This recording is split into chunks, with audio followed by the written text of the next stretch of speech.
I'm thrilled to have the opportunity to introduce this panel. And I want to put it a little bit in the context of ARI and ARI's focus on this issue of free speech, which really goes back to 1989 with the Salman Rushdie affair, which the Institute and many objectivist intellectuals took a pretty firm stand at the time on this issue, and has since become more and more and more of an issue, unfortunately. It's sad that this is something we have to focus on. And we've really gotten to the point where this is one of our key areas of focus. So of all the issues out there, I can't think of an issue more important than the issue of free speech. If you're seeing in the panel, I'm sure we'll discuss all this, what's going on campuses, what's going on politically. There is no issue more important. When we are silenced, there is no more fight for a better world, for a better culture. Our only way to win this is by the use of reason, and therefore by the use of speech. When speech is gone, the battle is over for all intents and purposes.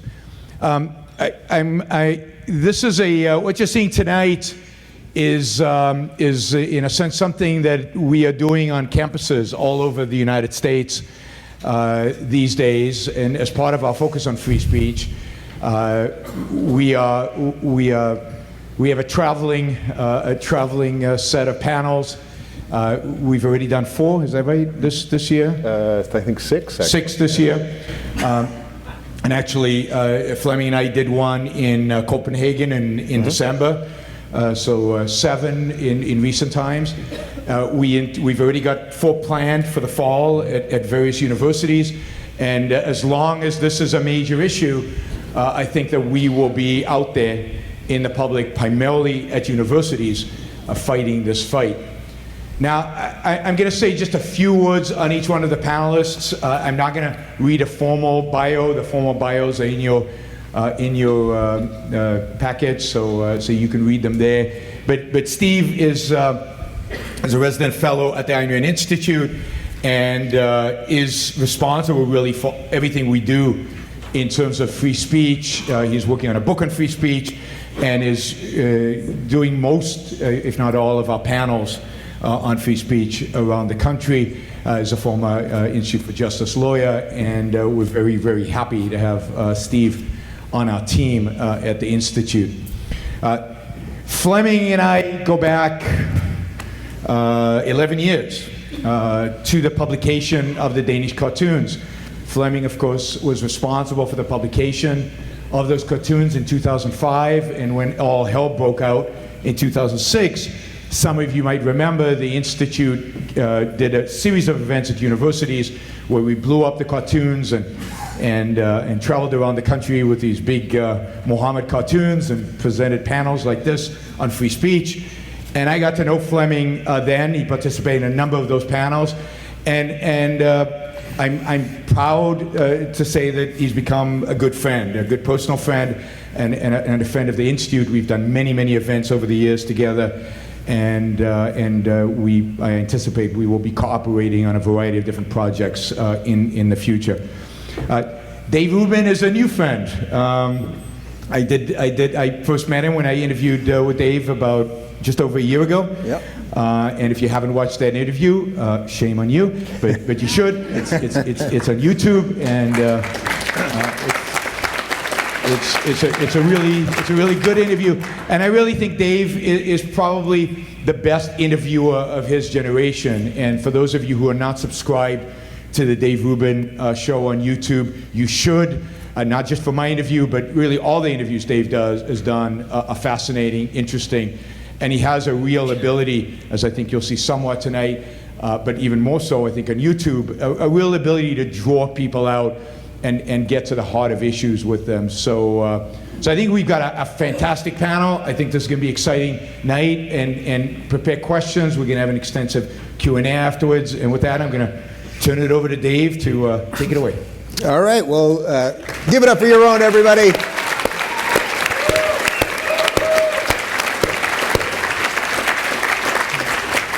First off, I really have to remember to have someone else do the intros for my show from now on, because that's the heavy lifting part. Now we're just going to talk for an hour.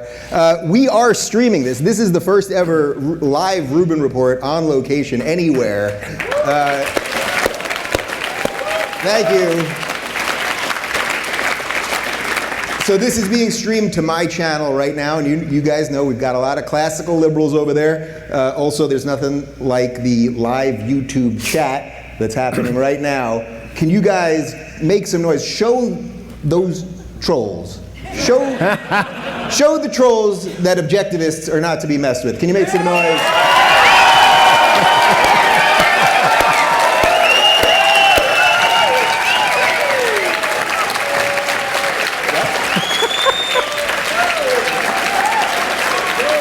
They're a little wilder than I would have expected.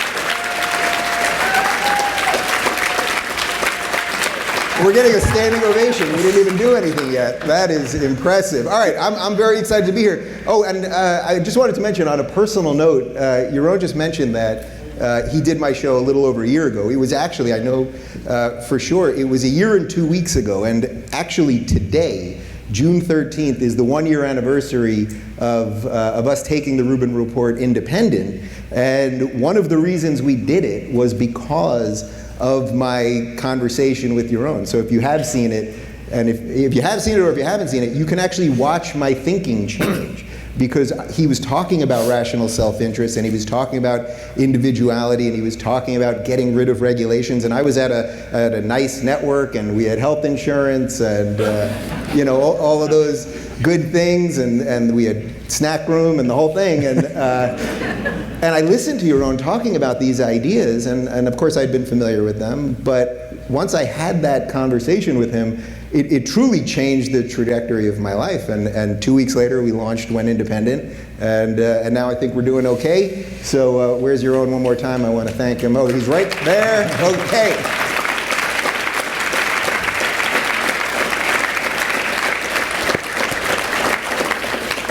All right. First up, we're going to need some more of that screaming and hooting and hollering while we're doing this. All right. That's good too. Okay, here we go.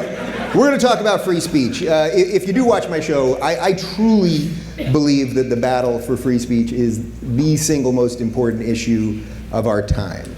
When I sat down with Yaron and Jim and Steve and some of the other ARI guys, we very quickly agreed that we don't have to agree on everything politically, but if we can agree on free speech, the absolute defense of free speech, that we can go ahead and do a tour that we've started doing and that we're going to continue in the fall. And I really believe, from everything we're fighting on college campuses, to what's happening in the media, to fake news, to things related to Trump, that this is the issue of our time. I think many of you probably agree with me on that. So let's start the conversation.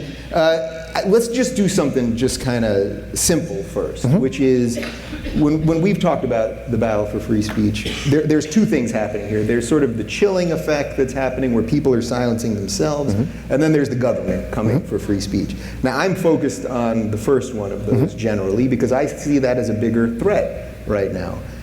Which do you see as a bigger threat in the current scheme of what's happening? That we're doing it to ourselves, these words of racist, bigot, homophobe, Islamophobe, that is silencing us, or do you fear the government? I think self-censorship right now and chilling ourselves is the bigger issue, and the way I would put it is that you can think of the attacks on free speech can come from, I mean, strictly speaking, as a right, it comes from government, right? The attacks on, and the First Amendment is a protection against the government, right? But you can also destroy your own free speech intellectually, and or your own right to free speech and support for free speech. So we have to think about free speech. It's a right, obviously, an individual right against government. We have the right to say whatever we want so long as we don't violate the rights of others, and we can talk about what that means exactly. But we also have to treat it as a value. And Yaron mentioned it's really a fight for the supremacy of reason, the supremacy of the individual, thinking for yourself. And there's a philosophical context that supports that, and you can think of it really simply, and we'll elaborate on this, as the Enlightenment worldview. The individual mind you know, we have to chart our own course in life, we have to think for ourselves, and part of thinking for ourselves and charting our own course is speaking our own minds. It's a tremendous value. I mean, we could not have the modern world without it. And today you see a real assault on that, and it's coming from, I think, primarily it's a philosophical, intellectual assault, and a lot of the things you talked about, and that we will no doubt talk about, because there's examples of this all over the place today on college campuses and elsewhere, are really undermining the right. I think people are willingly giving it up. They are, and we've seen people apologize for speaking out. So that's the primary threat, but there are also government threats too that we can talk about. But so Flemming, Steve mentioned logic and reason. You put Muhammad cartoons in a publication. Yes. Were you using logic and reason when you did that? Absolutely, but also instinct. And in fact, that journalistic project was also provoked by what I saw as growing self-censorship among intellectuals, writers, painters, illustrators, and so on and so forth. And the reason why self-censorship is so difficult to handle is that it is invisible. And it's not very courageous to censor yourself, and therefore most people will lie when they commit self-censorship.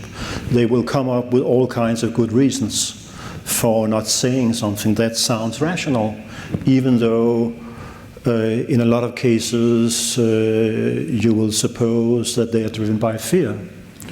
And the tricky thing about self-censorship, which I define as in the following way: you want to say something, but you refrain from saying it because you are afraid of what might happen to you. You cannot pass a law against fear. You cannot protect people against fear.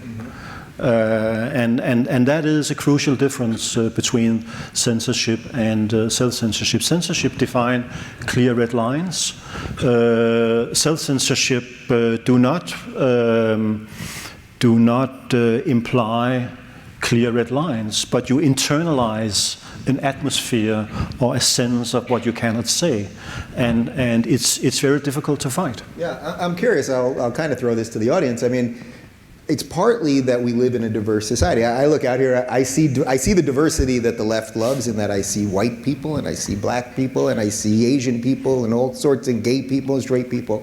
But what I care about is diversity of thought. That has always struck me as more important than the immutable characteristics that any of us have. So just to see diversity of thought, by a show of hands, how many Nazis do we have here?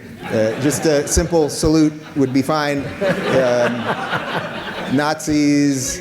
No Nazi, he did a half thing. Okay, we'll talk to you later. No Nazis here, but that concept, though, of diversity, it's making people not want to offend anyone. And that chill factor, I mean, I get emails every day. People say, Dave, I don't want to post your video with Flemming on Facebook, because I don't want someone to defriend me. Yeah. Now again, we're not talking about some sort of state-sponsored censorship, but we're slowly eroding something that's very important here. Yeah, individualism is the way I would put it. And so, I mean, if you think about, you've got to be clear about what diversity means. Diversity of thought, diversity of ideas, I mean, it's definitely it's a very important thing in many different contexts, and certainly on college campuses and in other areas. The way I would put, ultimately, the way I think about free speech and freedom of thought is, it's the pursuit of truth and the pursuit of knowledge. Now, diversity of thought helps you along the way. So debating, confronting ideas that are contrary to yours, I mean, I don't think you can learn without doing that. And in that sense, diversity of thought is hugely important, and in any event, we all have the freedom in a free society to say what we want, to engage with others, etc. Diversity, the way it's used in common parlance today, I think it's diversity of, and then you can fill in the blank, but it's the way I would characterize it's diversity of all sorts of non-essential characteristics. It has nothing to do with individual thought. It has to do with things like race, gender, etc. So, I mean, I always think of this issue as in terms of Martin Luther King's statement that you judge a man based on the content of his character, not the color of his skin. And then by extension, nor all sorts of other non-essential characteristics. So, but when you talk about diversity, it's a very collectivist, group-based concept, which is typically about gender, it's about sex, it's about race, which once you do that, you're forming people into tribes, and then you have to have a kind of thought police on them, and I think that's what we're seeing. Yeah. But there also is a paradox here, because the people who tends to celebrate diversity of culture, ethnicity, and religion, they do not celebrate diversity of speech. And I've always been of the opinion that if you welcome diversity of culture, ethnicity, and religion, it goes with the territory that you will have to accept that if people are different, they will also express themselves in more different and diverse ways. And the irony right now in Europe, where I spend most of my time, is that the majority of European politicians, they want to manage this growing diversity of culture, ethnicity, and religion by limiting diversity of speech in order to keep the social peace. And that's why, in fact, Western Europe, for the past few years, have passed laws that are very similar to laws that are being passed in countries that we usually don't compare ourselves with. I mean, Germany right now is about to pass a law criminalizing fake news. And as someone who spent time in a dictatorship in the Soviet Union, where the truth was sanctioned by the government, it just runs down my spine when I hear that the government is to determine what is fake news and what isn't. And it's a way of trying to manage this growing diversity, and it's dead wrong, I think. Is there any evidence throughout history that either one of you can think of where silencing or stopping an idea from being heard has actually worked? I mean, that's the type of logic and reason I would like to use on the people that are trying to silence things. Is there any evidence of that? Even in the Soviet Union, which was a hard totalitarian dictatorship, they didn't succeed. I would say quite to the contrary. You don't kill an idea by banning it.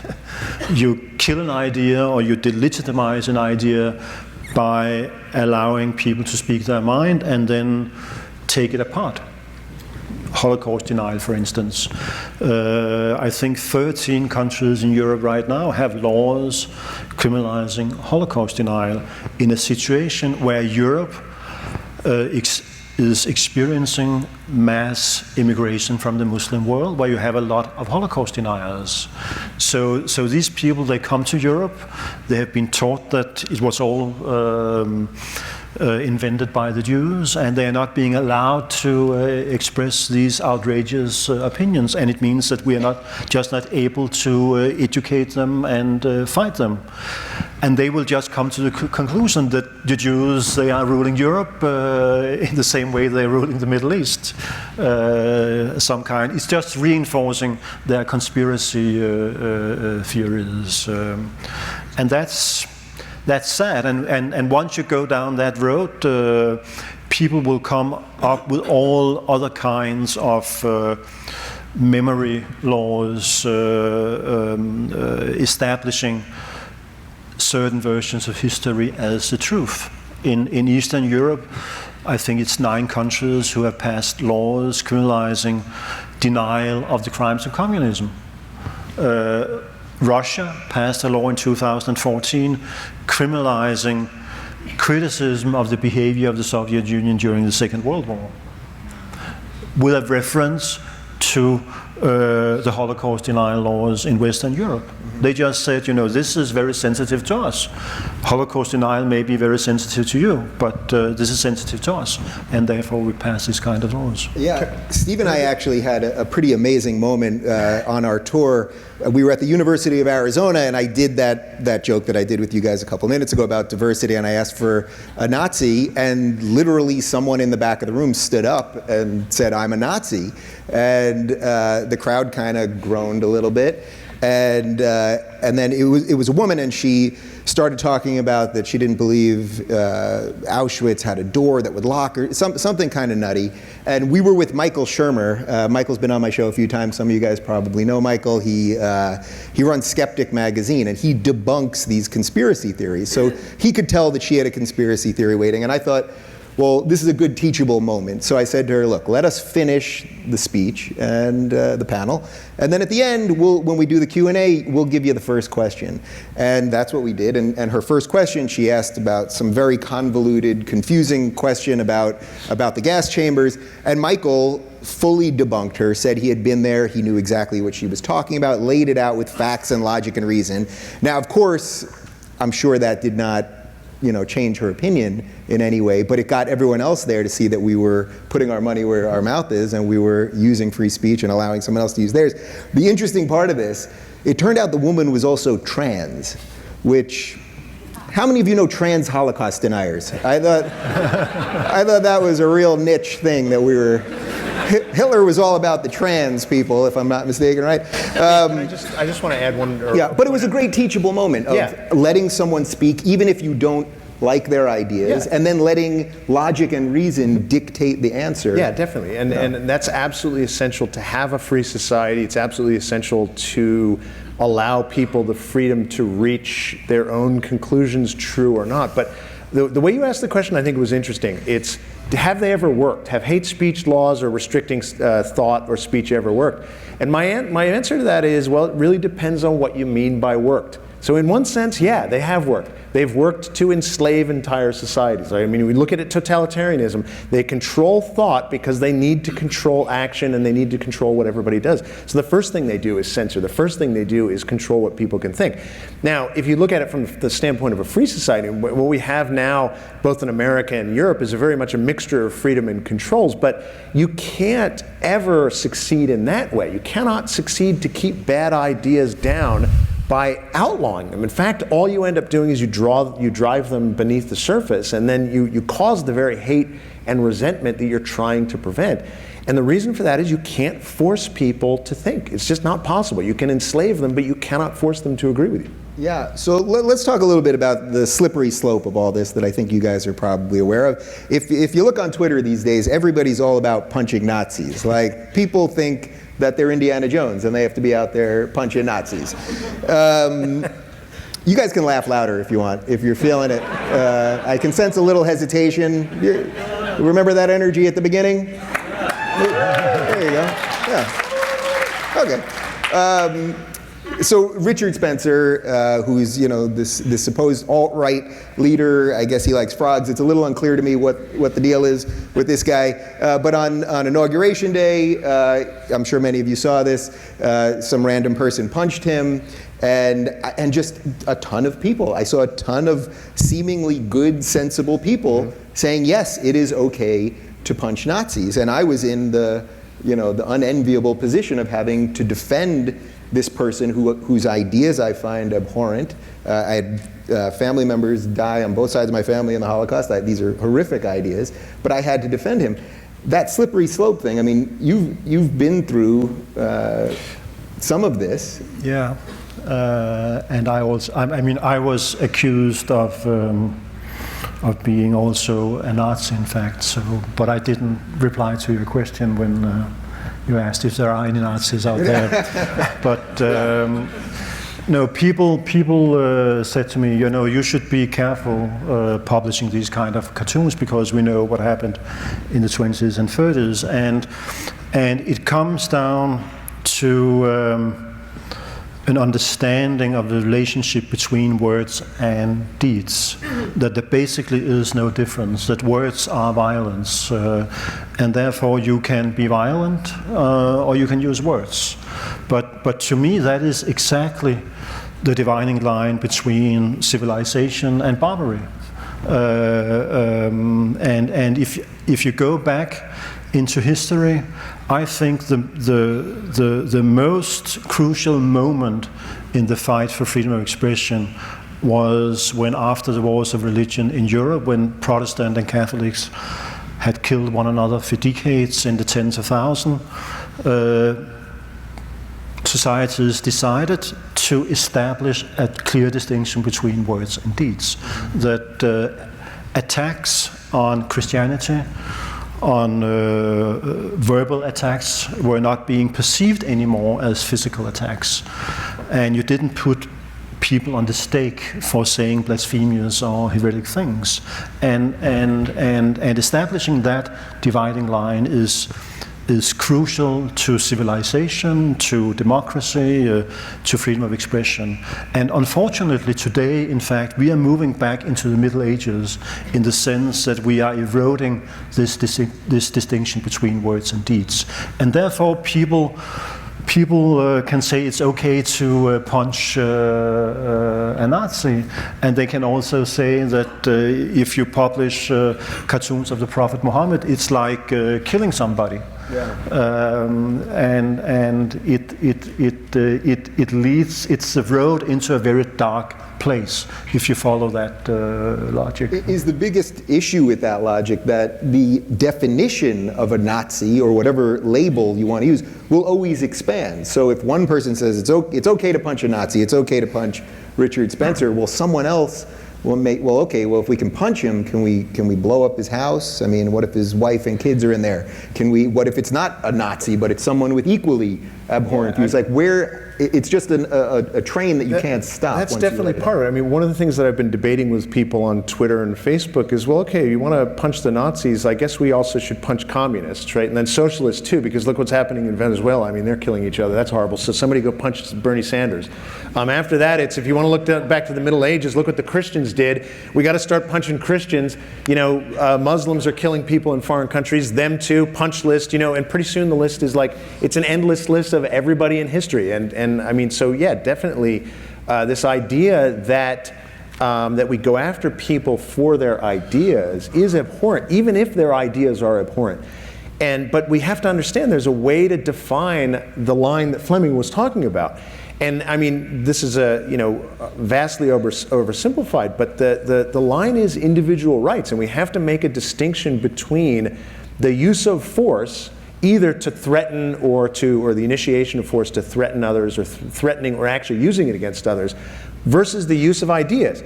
So if a Richard Spencer, he can spout all of his nonsense as much as he wants. What he can't do is put those ideas into practice, because yes, those ideas do lead to violence if you really take them seriously and you follow them. He cannot go around and start attacking people or threatening people or banding together with other Nazis and saying we're going to take over the country. That is all illegal. And thankfully, in free countries, we already have systems of laws that deal with that. I mean, the criminal law does a really good job of that.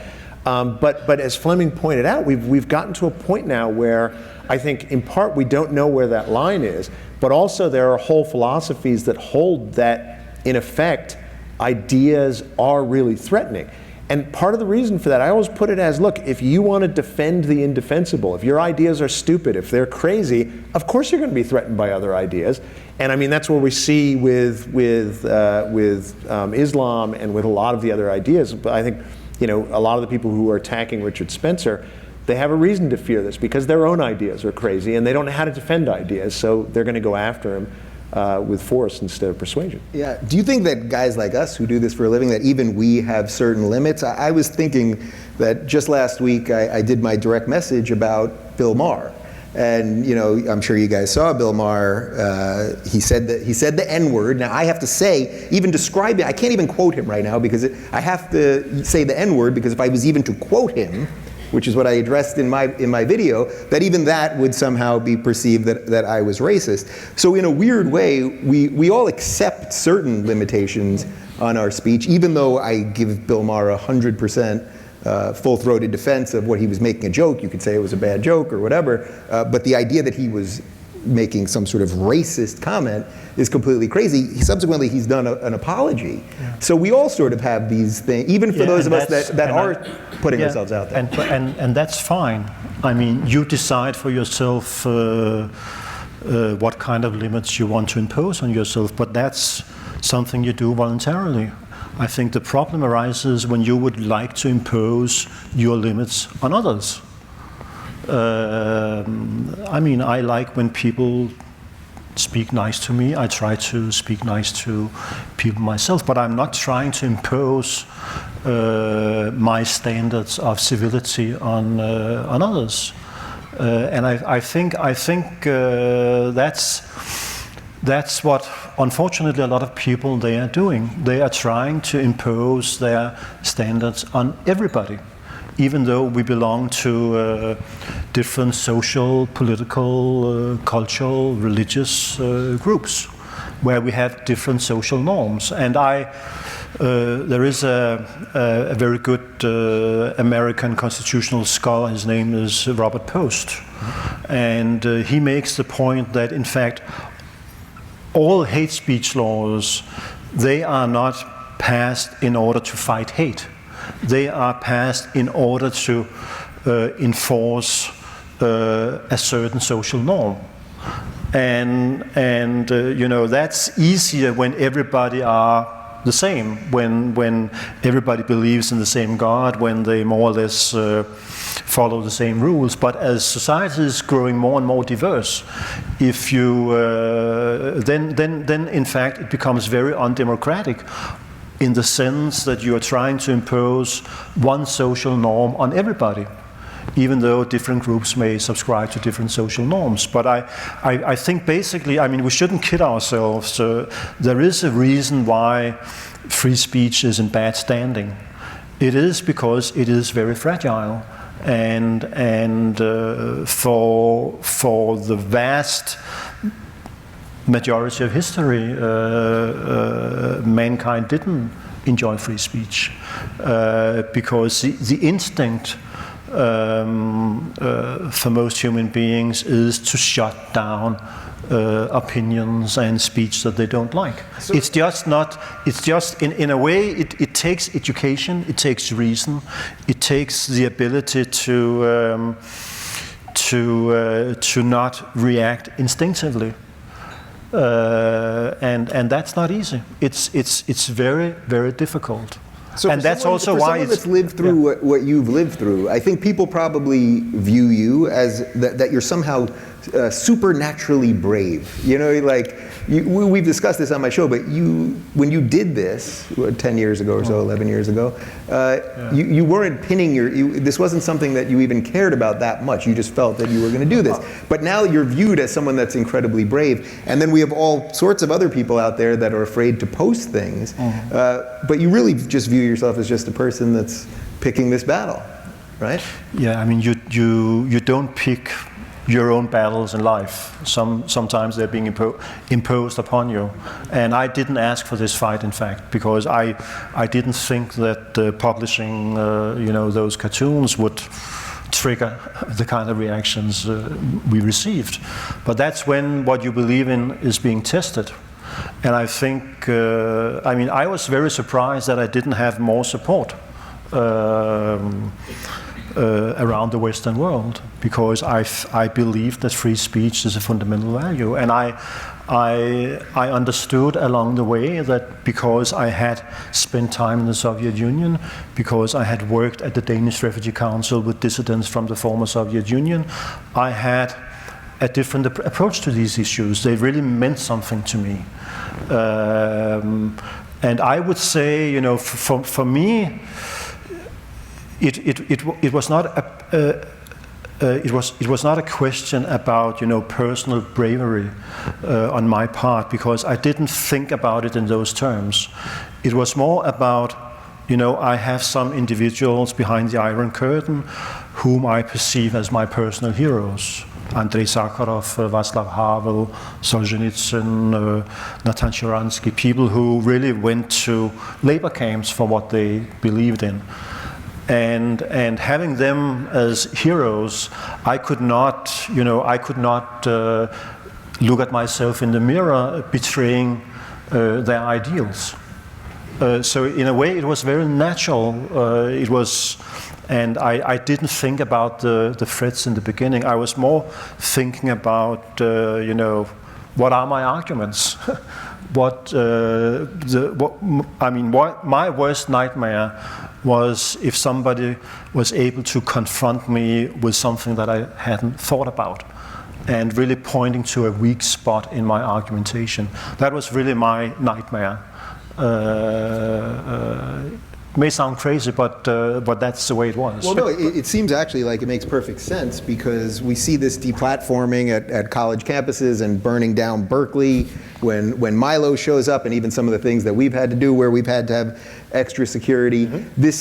I like what you said there, because you were trying to strengthen your own ideas so that you would be able to have that intellectual challenge. Is that the biggest problem of what's happening on the college campuses right now? That these kids, we can make all the jokes about safe spaces and trigger warnings and all that stuff, but that they actually are stopping people from challenging their thoughts at the very place where that is exactly what it's supposed to be about. Yeah, absolutely. That's a big problem. But the way I would put it is they don't want to pursue truth. They don't want, one of the ways I would summarize what you just said is, you are holding truth as your standard, and I would call it virtue as well, and you were pursuing the truth, and so you were more concerned that you made a mistake rather than that a lot of people were criticizing you, and which is exactly the right mentality you should have. I'm pursuing truth, I'm trying to figure out the way to live my life, I'm trying to figure out how to go through life and pursue my own happiness.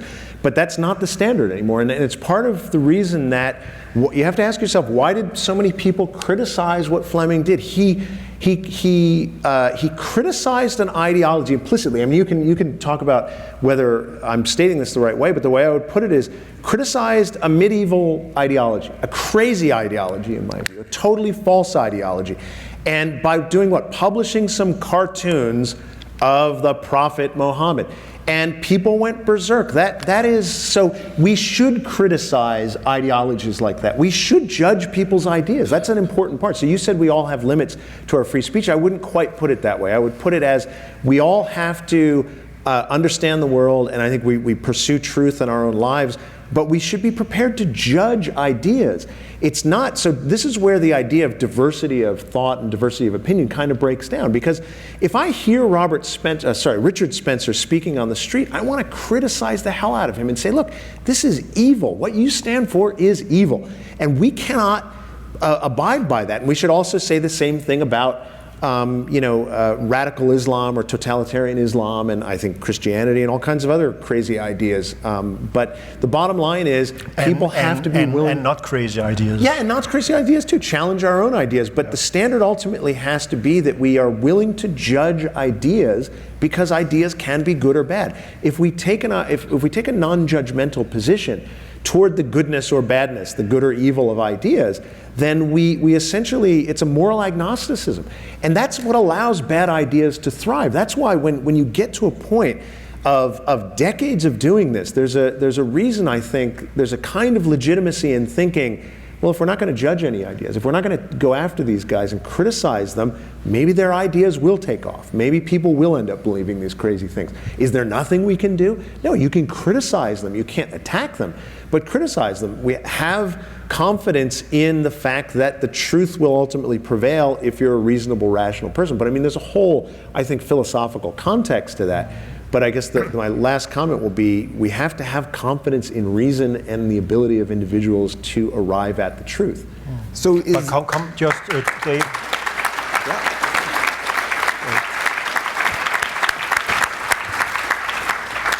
Just coming back to your starting point about where does the threat from free speech come from.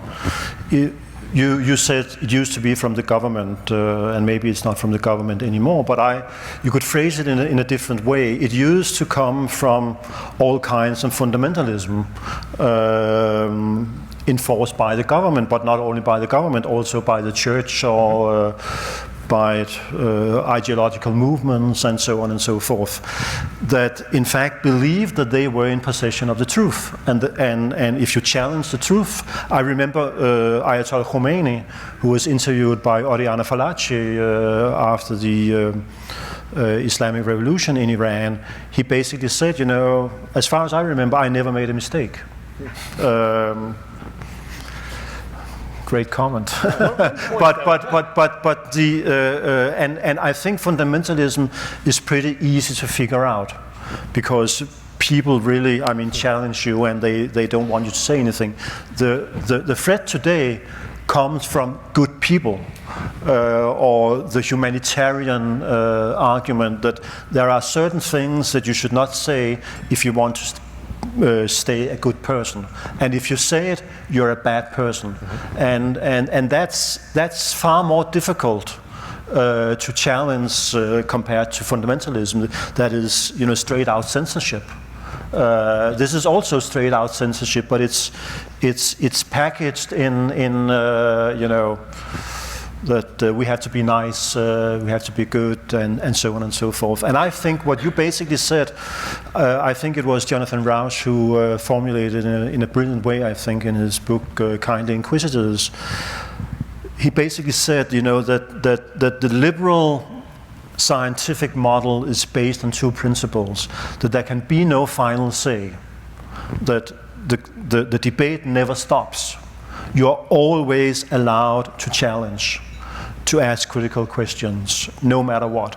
And there is no personal authority. You cannot say, because I'm black or because I'm the Pope, that I'm entitled to the truth just because I am the person I am. And these two principles are, in fact, the foundation of the Enlightenment.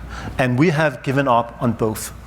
And that's why we are where we are now. Yeah. But I don't want to minimize, though, just really quickly, I don't want to minimize, like when I said before, I think the primary threat is coming from, in a sense, ourselves and intellectual threats to free speech. I don't want to minimize government. Government is always a potential threat to free speech. And it's an actual threat both here and in Europe. I think it's actually worse in Europe because you guys have hate speech laws, which are a serious, serious threat to free speech. But if you're talking about college campuses, we've discussed the impact of Title IX and the fact that, and you can think about anti-discrimination laws.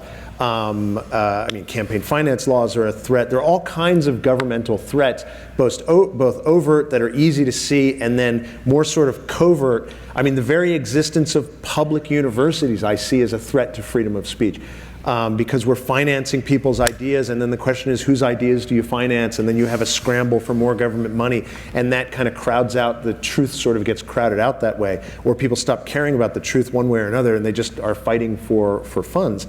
So I don't want to minimize government. The way I would put it is the primary threat to free speech, as with any other right, is the initiation of force by criminals, governments, the Pope, organized religion, and in the olden days it was criminal gangs and the kings and the popes, and these days it's modern governments. Or if we end up allowing what's happening on college campuses now, which is essentially criminal gangs of students, that's the way I would put it, roving gangs of students who attack other people for speaking out, that if you ruin the rule of law, you will not have free speech anymore. So we have to be really clear about the real threat is using force against people, and whether that comes from government or private people.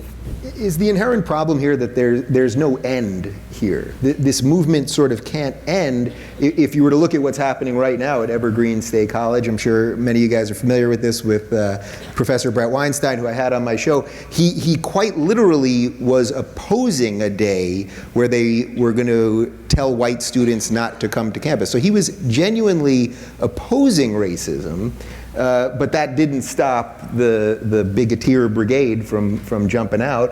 And now the campus has been closed for a couple days over the last few weeks.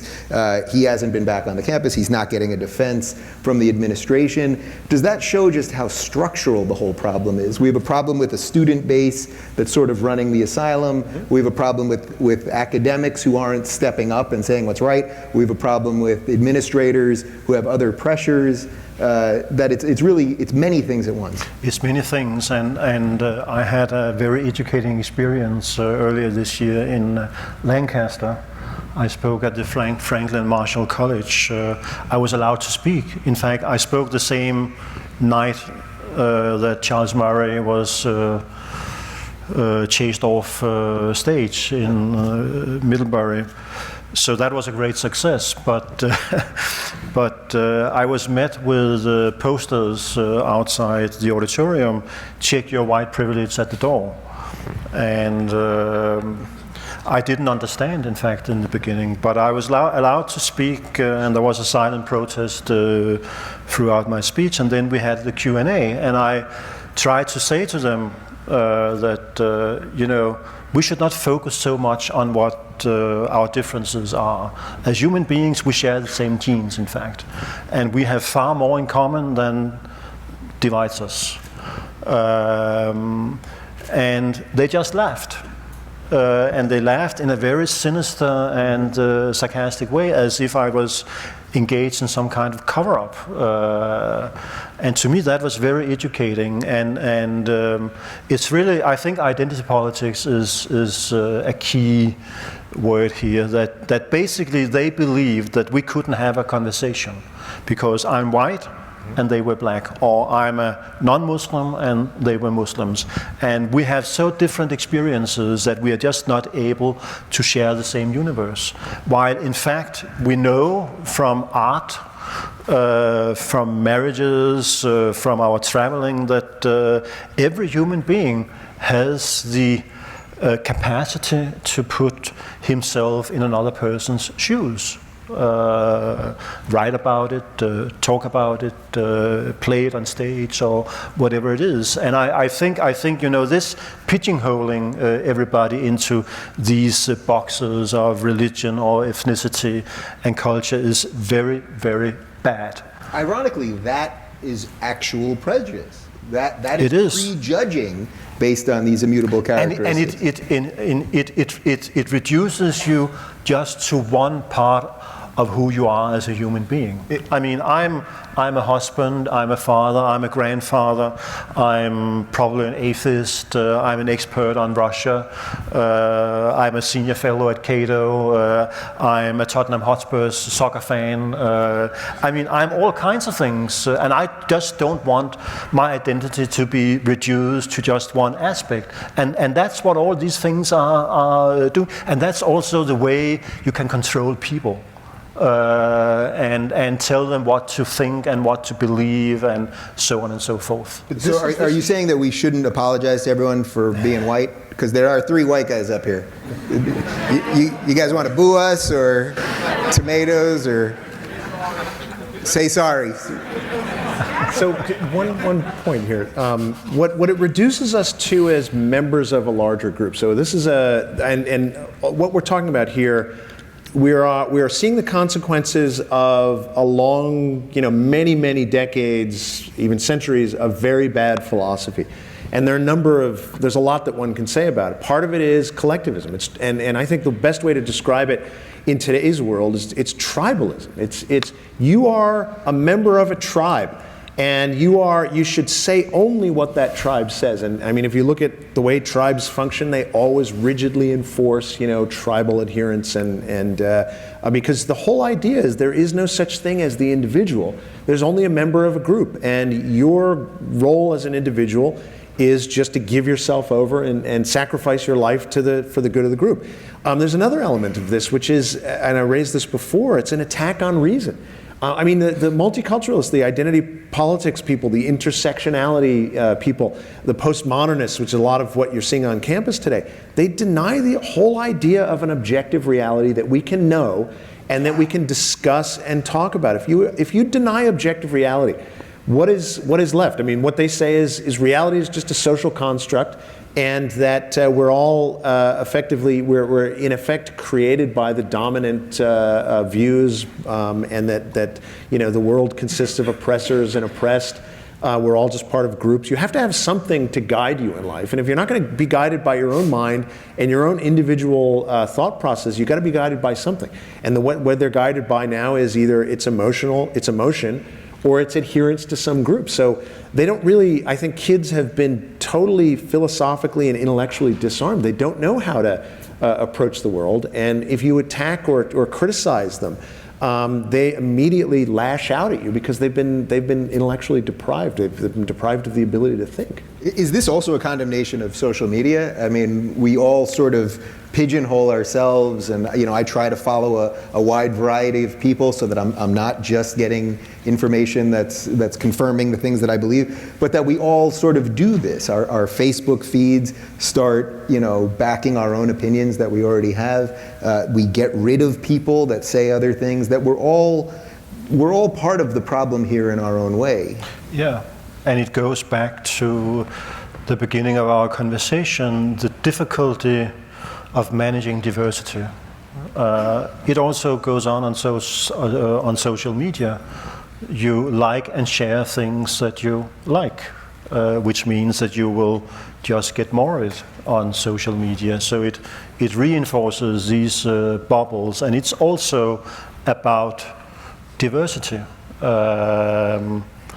and our difficulties living with diversity.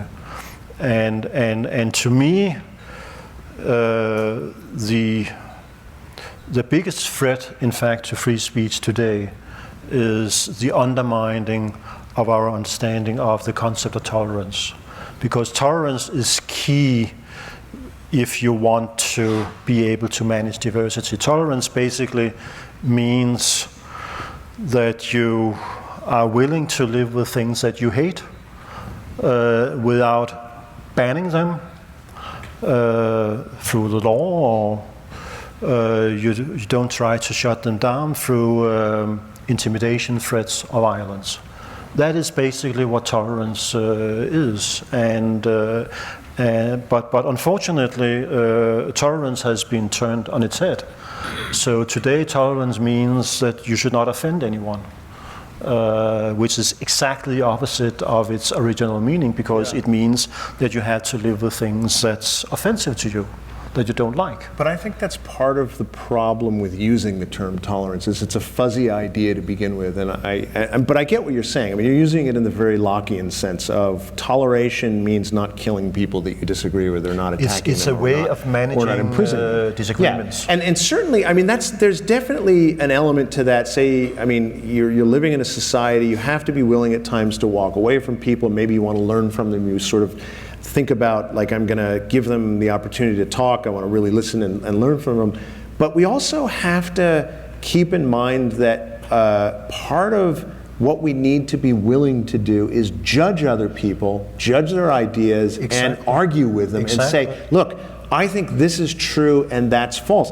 And now what we need from government is a government that absolutely protects our right to do that. Yeah. And so both I think our conception of what free speech means is it's clouded. I think that if we reject the idea of judging other people and criticizing them, holding truth as the arbiter, that's. But I believe, Steve, that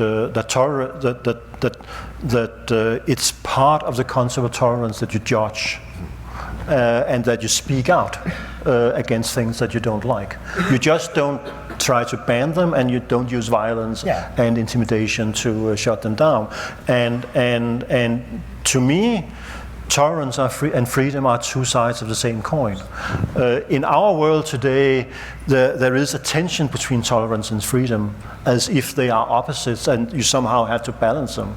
But there can be no freedom without tolerance, which means that you allow people with whom you disagree to speak their mind, and there can be no tolerance without freedom. That is, that people had to the right to say things that others just don't like. Because I know everyone's going to want to get to the Q&A. Yeah. Let's shift a little bit to the government, because we haven't talked about the government at all.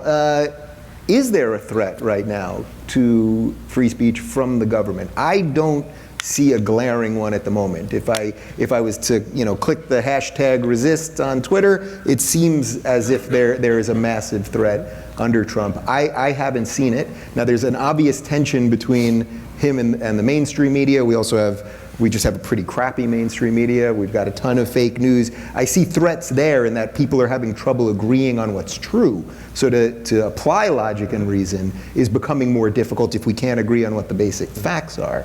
But in terms of the government, do you sense right now that there's a unique threat, or what level would you say the threat? I don't think it's unique to the Trump era, although there's one caveat to that I'll get to in a minute. But I mean, there's a greater threat from government when our categories are fuzzy and we don't understand what the proper purpose of government is, or what the scope of our freedom is, and how to think about that. And the key concept here is individual rights. And we've practically banished the idea, or a coherent idea, of what individual rights are all about from our lexicon these days. And this has been a long time in coming. We've really diluted it or just destroyed the idea of it. So it's much more an issue of who has the privilege to do, it's not just speak, but it's do all kinds of things. And so we need to recapture the Enlightenment view, but the founders are really the ones that I think defined this, at least implemented in political terms. But because of that, the government is always sort of hovering around as a threat. And then when you get a guy like Trump in office, who seems like, he's crazy. I think he's a nut. I think he's a nutball, and he's a really he's just a dangerous person because he recognizes no limits to the authority of government. But he hasn't done anything unique other than, he criticizes the media. I think it's dangerous for a president to be criticizing the press as an institution in the same way that I thought it was very bad for Obama to be criticizing the financial industry or Wall Street as an institution. Doesn't mean there aren't bad actors in there. But when you damn an entire institution, that's a dangerous thing, especially from a government who has the power to actually regulate them and shut them down.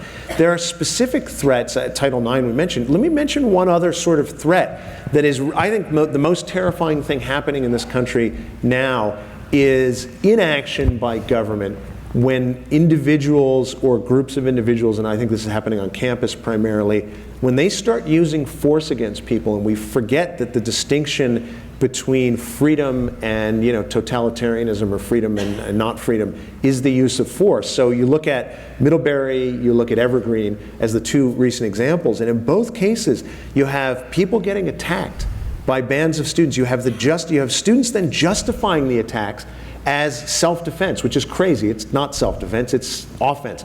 And then you have the administration telling the police essentially to stand down, and we're not going to protect people.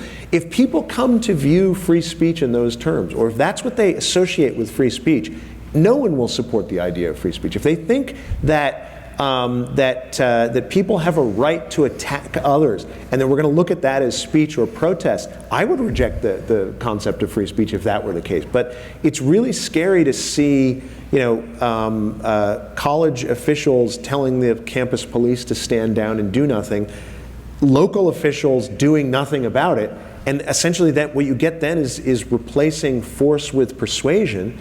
And you get that the dominant principle becomes the way we settle disputes in the society is through force. That's anarchy. And then you've lost the ability to speak. You've lost the ability to deal with people on rational terms, and that's an important step down the road to statism.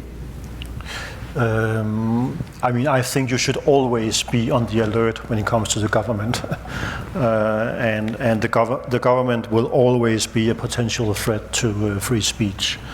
And I think in the U.S.,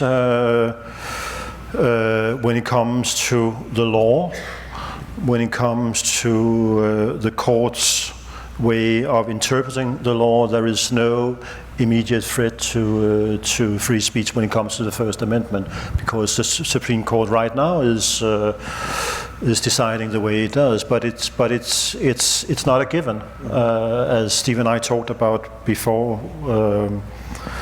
we started, that you only have to go back 50 years, 60 years, where there was a very different interpretation of the First Amendment, and that could happen again. And if we talk about Trump, I mean, Trump, in fact, called for enforcing libel laws. He didn't know that there is no federal libel law. It's only state law, so he doesn't have a chance to do it right now. But if he had a majority in Congress, if he had 5 seats in the Supreme Court, he would be able to do it. Yeah. And I think you know, if you I think that the digital technology in a strange way is also putting pressure on freedom of the press. After New York Times versus Sullivan, I think it was 1964, it has been up to the media to determine what is relevant when it comes to protection of privacy. The media had a right to inform the public about almost everything. But after Gawker, they were convicted, in fact, for invasion of privacy. They broadcasted, I think, a sex video of a wrestler and a good friend's wife, and they were taken to court, and they lost, and they went into bankruptcy. And this was possible because there was no, you know, maybe thorough editorial process like at the New York Times. But it means that the courts are not willing anymore to provide to the media the sovereign right to determine what they have a right to publish, and that is new. And we don't know where this stops. There will always be people in government who would like to use this to shut down speech that they don't like. Yeah. I actually think Gawker was probably the right outcome. So maybe you and I can debate that. I'm with you. No, I'm not judging the decision. I'm just revealing the principle, because this can be used in other cases in ways that you would not support. Yeah, but part of the issue then, or I think the big issue, is we have to figure out correct and rational legal standards and principles, and that ultimately comes from a coherent view of individual rights, why we have individual rights, and how you violate them. I don't want to go into all the details. Yeah. I mean, we can talk more about it, but I want to leave this up to you. But and maybe people will question us about it. Libel law is a hard one, but I think Gawker was probably rightly decided. But that doesn't mean it's not a threat. And you're right that Donald Trump, again, I said he was nut. You know, the idea that he thinks there's a federal law of libel, he doesn't even seem to understand what any of this means. It's just, I want to go after the press. That's crazy, and it's dangerous. All right, well, on that crazy and dangerous note, I think we should kick this to you guys. So give these guys a round of applause. Oh.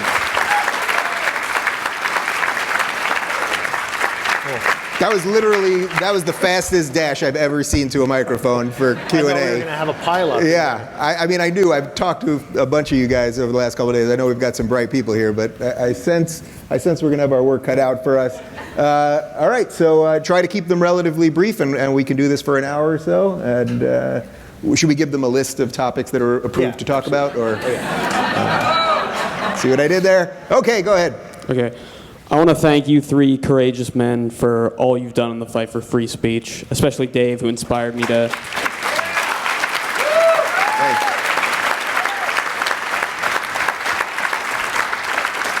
Especially Dave, who inspired me to get off my ass and speak my mind online for the first time. So, thanks for that. My question is... I've been waiting for you. Welcome. Given the current climate at universities like Evergreen and the violence committed by groups like Antifa, how likely is it that our country will be thrown into civil war sometime in the future, or at least an even worse state of violence? All right, we're starting with the Civil War question. Yeah. Okay. Well, it's interesting because this topic has come up lately. It came up at dinner last night with a few of us. Is America veering towards civil war? I don't think we're veering towards civil war, but I do think we're veering towards a place where the way we communicate is breaking down in a very dangerous way. That's why for the last couple of years, what I've tried to do is explain to people that liberalism, classical liberalism, the rights of the individual, so many of the things that Steve was talking about, they have virtually nothing to do with the modern left anymore. And I was a progressive, so I understand this world. I was on the Young Turks, you can boo. You know, I get it, and what I've tried to do is explain to people that if you really care about the individual, if you really care about logic and reason, and live and let live, which is a liberal principle. It's thought of as a libertarian principle, or it's thought of as some sort of principle of the right. But it really is a liberal principle. So I don't think we're veering towards civil war, but I think we do have massive problems when in Berkeley, the police don't arrest these Antifa guys. They dressed like Cobra soldiers. They're the bad guys. I mean, everyone should know that, and they should be arrested. We have to have laws that we uphold, but I don't think we're veering towards a civil war. I think also, you know, look, people are much worse online than they are in real life, and the things that we see, all of us are worse online than we are in real life, right? And you can, that's why it's so important to talk to people. It's why I do what I do for a living. I mean, if you get someone across from you and you disagree with them, it's a lot harder to say horrible things to them right there than it is online. So I think challenging people that you know in your family and creating a YouTube channel or whatever you can do to just keep pushing people to go, all right, well, we live in a great pluralistic society and we don't want to give that up. So I don't think we're veering towards the Civil War yet. I agree with that. Let me try to say something positive here. I think that the bad people like Antifa, but it's really, I think it's not really Antifa strictly speaking. It's the bad, call it ideologues or people who believe really bad ideas. I still think they're a vocal minority. They're still a minority of people. I don't think most people on college campuses agree that we should shut down other people. The issue that we're facing is, or the question we all have to grapple with, is are we going to allow them to get away with it? Are we going to allow this vocal minority to sort of set a standard for the whole country? Are we going to, or are we going to stand up to them? And on all the free speech events we've had, I've been delighted to see how many students come out. And it's usually filled with students who really care about grappling with ideas.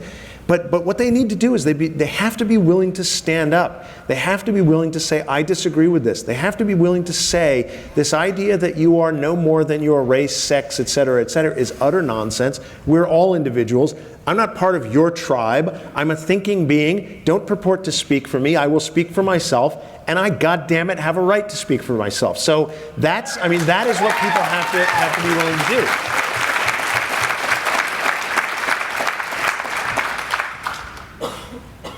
Okay. Thank you.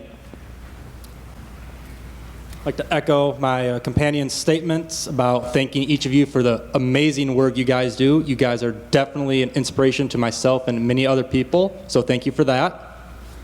Now, my question is, and you guys brought it up a little bit there at the end, but what are libel and slander laws, and what do you think, if anything, should be done about them, especially contra Trump? What was the last part, especially what? Contra Trump? Oh, okay. Well, I think we all basically, I think, agree. I believe in libel laws. I have no problem with what happened, Hulk Hogan taking down Gawker. I was for it when he beat Iron Sheik in WrestleMania 4, and I was for it when he took down Gawker. We have a right to privacy. That is a guaranteed right that we have in the Bill of Rights. And you have a right not to be libeled or slandered. Now, I think those laws have to be extremely, extremely carefully combed through to make sure there isn't a chilling effect on free speech. But as a general rule, I'm for them. I have no problem with what happened with Gawker. We can't just live under the threat of constantly being destroyed, especially in a time when everything that you put out there, you can't just be worried constantly that somebody can just come and destroy your reputation and your family and everything else. Yeah, exactly. Well, just an association. In fact, in Europe, originally, hate speech laws, they were in fact semi-libel laws. Meaning that if you said that Jews are drinking the blood of Christian children, you could be taken to court and have to prove it. And if you couldn't prove it, you would be convicted. Today in Europe, you can say things that are literally true and be convicted of racism, which I think is outrageous, speaking about truth. So, yeah. But yeah, libel laws, in my view, are proper. It's a big, complicated topic. The way I think about it is, you have a right to the value that you have created in your own reputation, or if you think about it from the standpoint of a company, in your brand. Now, it's a complicated issue, but you can take an example of what happened to Johnson & Johnson in the 1980s when somebody poisoned Tylenol, and think about the damage that was done to Johnson & Johnson. It took them years to regain their reputation. Imagine if somebody now said, across the internet, I've poisoned, Tylenol. Imagine how quickly the stock would plummet. Nobody would buy it anymore. There's real damage there. So the ultimate issue is, if you lie in a way that damages a value that somebody else has created, and in this case it's reputation, you can think of it almost like an intellectual property right, you can be sued for that. But we have to set the right standards, legal standards for it. And the right to free speech doesn't mean that there's no consequences. Yeah. But the problem with libel laws are usually in less democratic and free countries. In Russia, for instance, politicians will take journalists to court for libel when they criticize, what they are doing as politicians. Yeah. Of course, that should not be allowed, and that's why we need a very narrowly defined, libel law. Okay. Thank you. I have a comment and a question. My first thing I'd like to say is that I think the publishing of you'd talked on this a little bit at the beginning. I think the publishing of the Muhammad cartoons is less the heroic thing than what followed and how you reacted in the storm. That you didn't back down, that you stood up for the conclusions of your reasoning mind, and that you're still doing that now, and for all of you. So that's my comment. Thank you.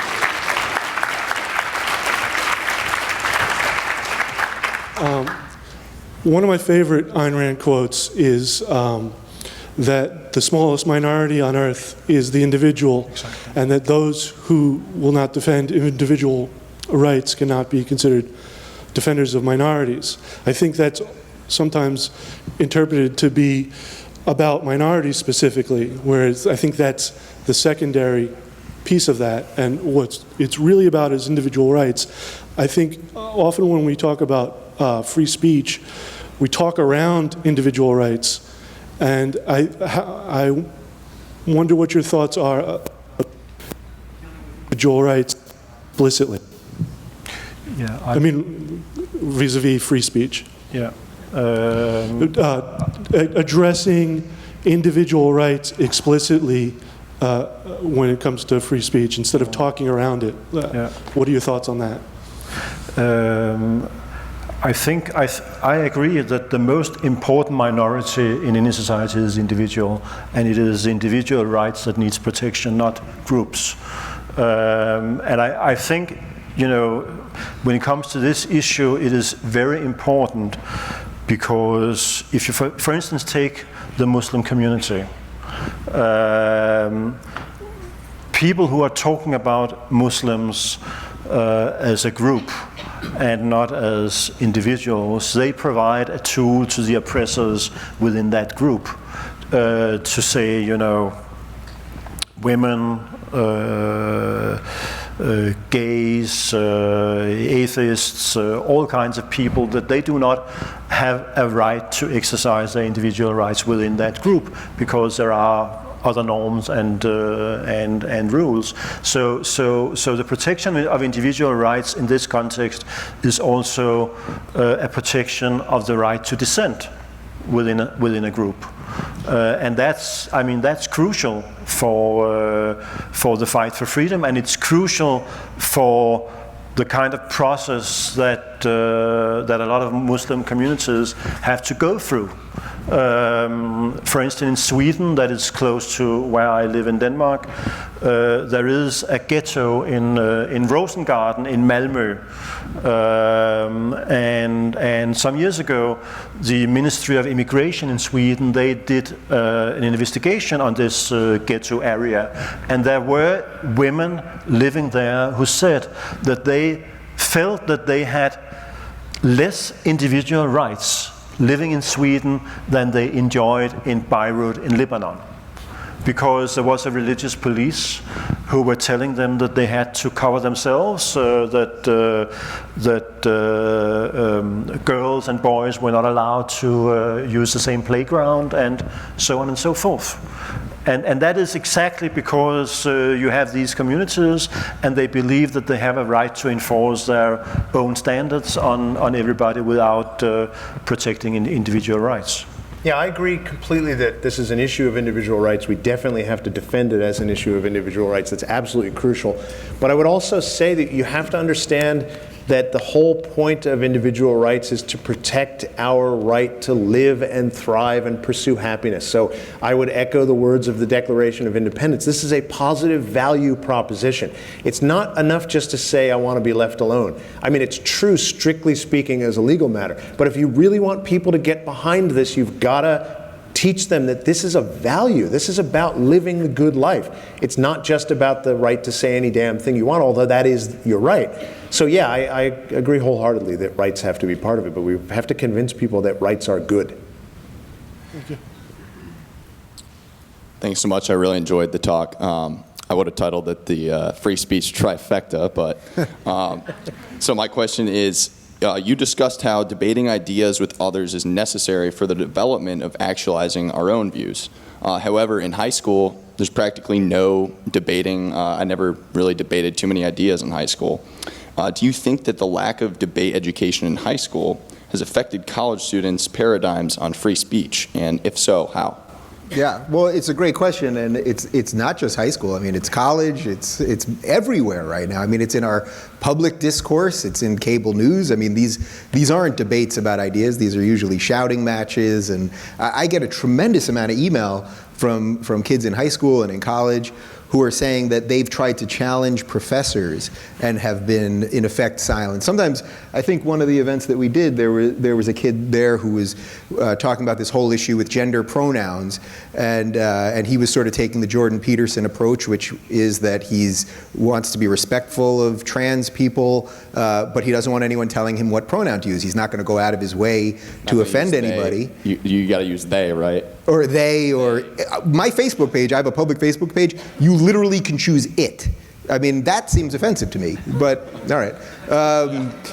But that this idea of not being allowed to debate these things, it's one, I mean, imagine you're a high school kid and you want to debate your teacher. Well, that's tough. Now you got to debate the mob on social media too and everything else. So those are again, it goes to the individual. These are the people that we have to strengthen, give them the tools to be able to debate. So when they're doing these things with safe spaces and trigger warnings, they're quite literally stealing the tools that you need to live in life. In real life, you're going to hear some things. We're guaranteed rights, not the ability to not be offended. These are the most important things you can have in your toolbox so that you can go forward and live like a functioning person and be able to use all of your faculty to do whatever you want in this world. And they can take that from you. And so that's why I focus so much on the college stuff. It's like you're taking it from the people that need it the most. And by the way, it's just starting there. It'll come for the rest of us. Yeah, I think the issue, though, we shouldn't think of it strictly as, we need more debate. And that's not necessarily to disagree with you guys. I think, education is a mess for a lot of reasons. It's a huge subject we could spend many hours talking about. But ultimately, the purpose of education is to teach somebody how to think and then the knowledge they need to live a good life. And that's not being done at any level of education. So I don't think of it as we need more debate. We need more good education that teaches students how to think, and critical thinking especially. So, but if I were to just enact a halfway measure, I would try to create more diversity of ideas and more debating in schools. But I look at that as a step toward ultimately good education that teaches people how to think. I'll just toss in one little technique that I've learned, which is that if you are not a racist and you are not a homophobe and you are not a bigot or whatever it is, then these words should have no power over you. And the second you're the one that gives them power if they call you these things. I was at Portland State University with Christina Hoff Sommers. They said that she was a misogynist and that I was against the gay community. I married a dude. I mean, that's pretty pro-gay. You know what I mean? But that's not even enough for them. All right. Yeah. Thank you. For the record, I'm not even gay. I was just trying to prove a point with these people. Just using their nonsense against them. No, but I just want to say one thing. I agree with what Steve says, but I think there is an important psychological factor here, and that is when you are confronted with things that you don't like or with things that you disagree with, it makes you feel uncomfortable. And I think it's very important that we in school or at home teach our kids to be in situations that make them feel uncomfortable, and that's part of the unfree culture we are having now. That parents believe that their kids should only feel good. And it's not part of life, to expose them to unpleasant situations without being, a masochist. But it's part of growing up that sometimes there are things that you don't like to talk about, or it makes you feel not good. But that's important to cultivate this culture of freedom and tolerance, even though you don't like the word. No, that's what, I try to make my kids feel uncomfortable constantly. If you're They're probably watching right now. Oh yeah, absolutely.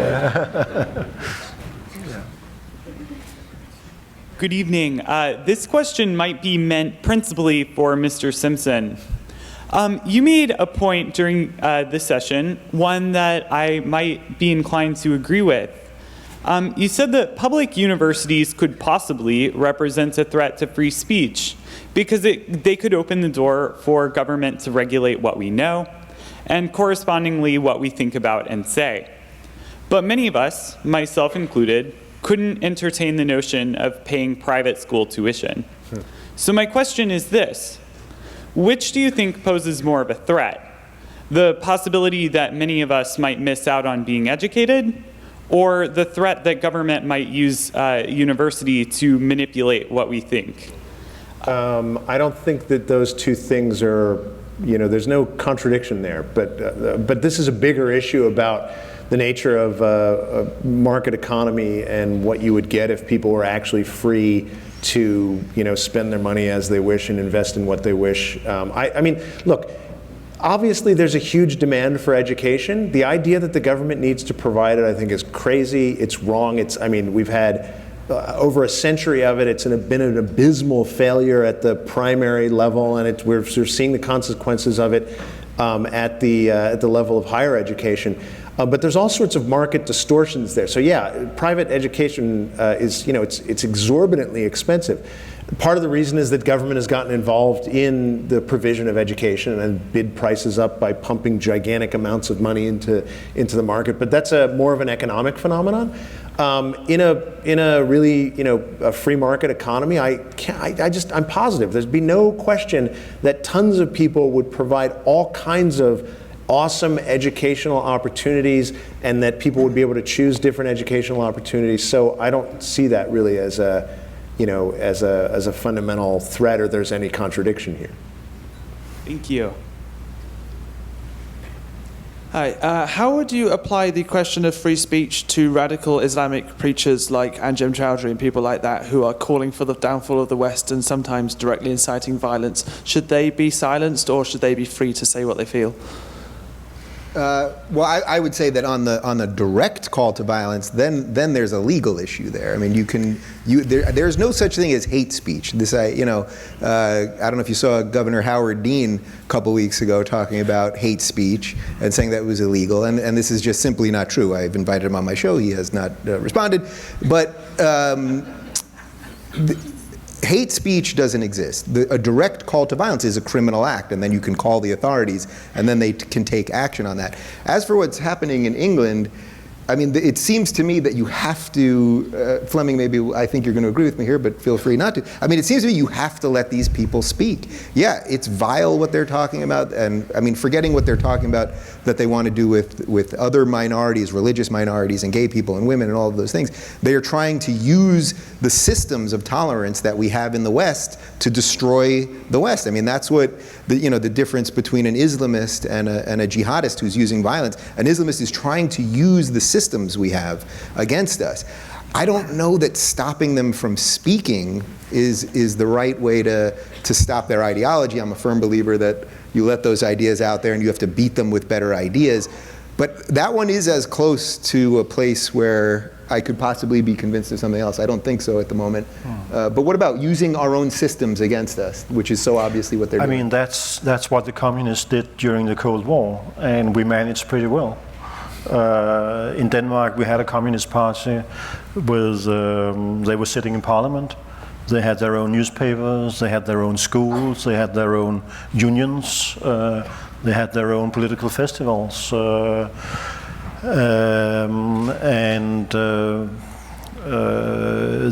wanted to destroy democracy and put in a government that was loyal to Moscow. And I think we did pretty well.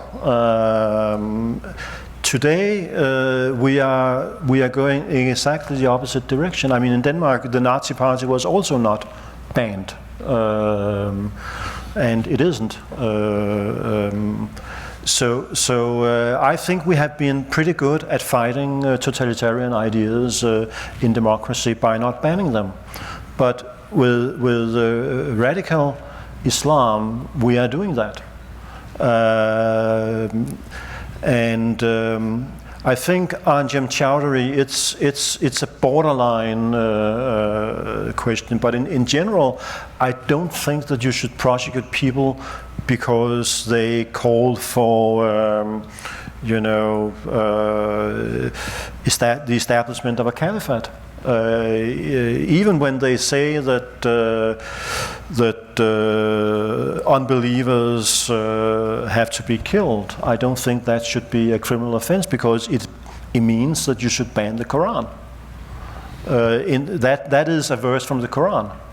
I mean, I think the right way is to, and I would like to know if there are living people in the society where I live who supports these kind of ideas. I would like to know. That would not be possible if they are not allowed to speak their mind, as long as they do not incite violence directly. Last year in Denmark, we passed a law criminalizing the condoning of polygamy in a religious setting, which was specifically targeting imams.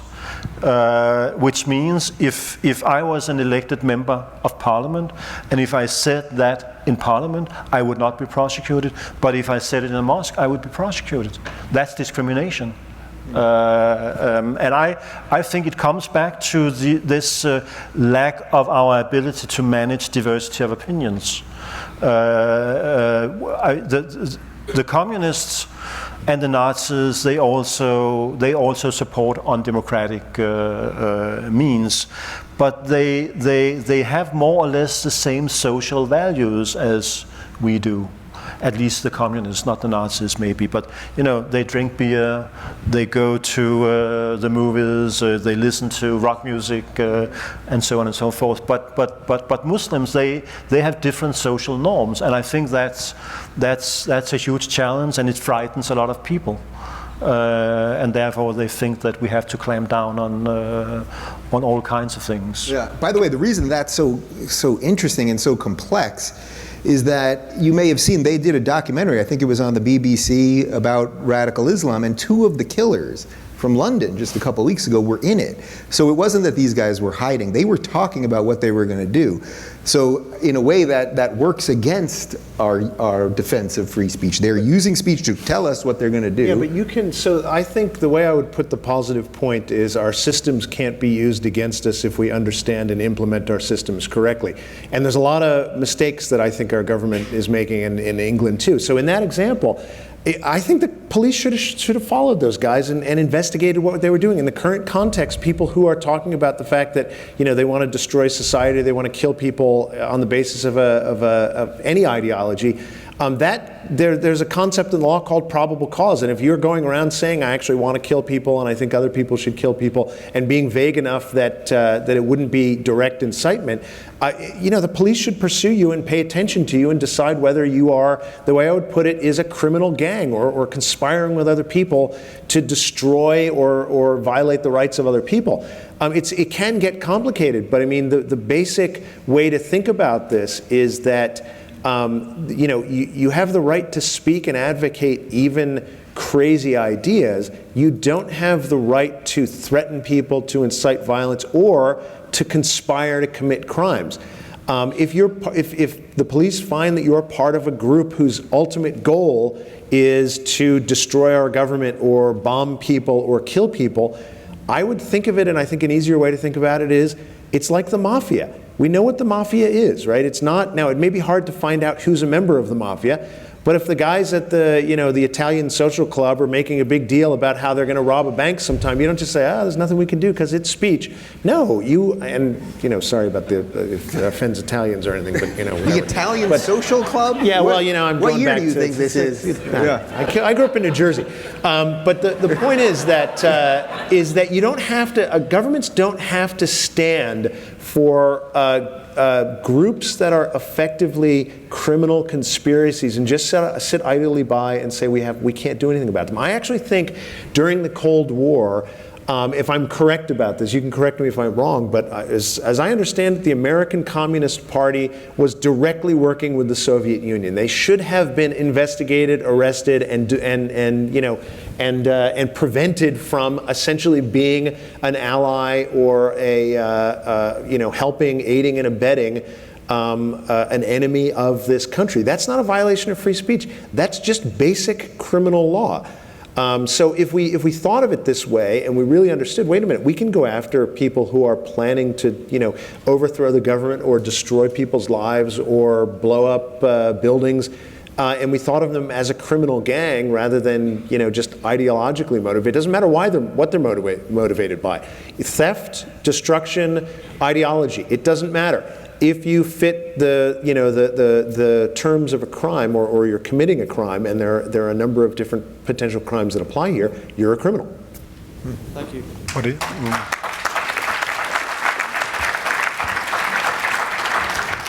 In fact, the Communist Party of the US was banned legally, but it was never executed in practice. Meaning? I think there was a court decision in 1952, but somehow it was allowed to exist more or less openly. Hi. My question is for Mr. Rose. Had you known the scope of terrorism and crime that resulted from publishing the Muhammad cartoons before publishing them, would you have still published them, and what would be your reasoning? First time I get that question.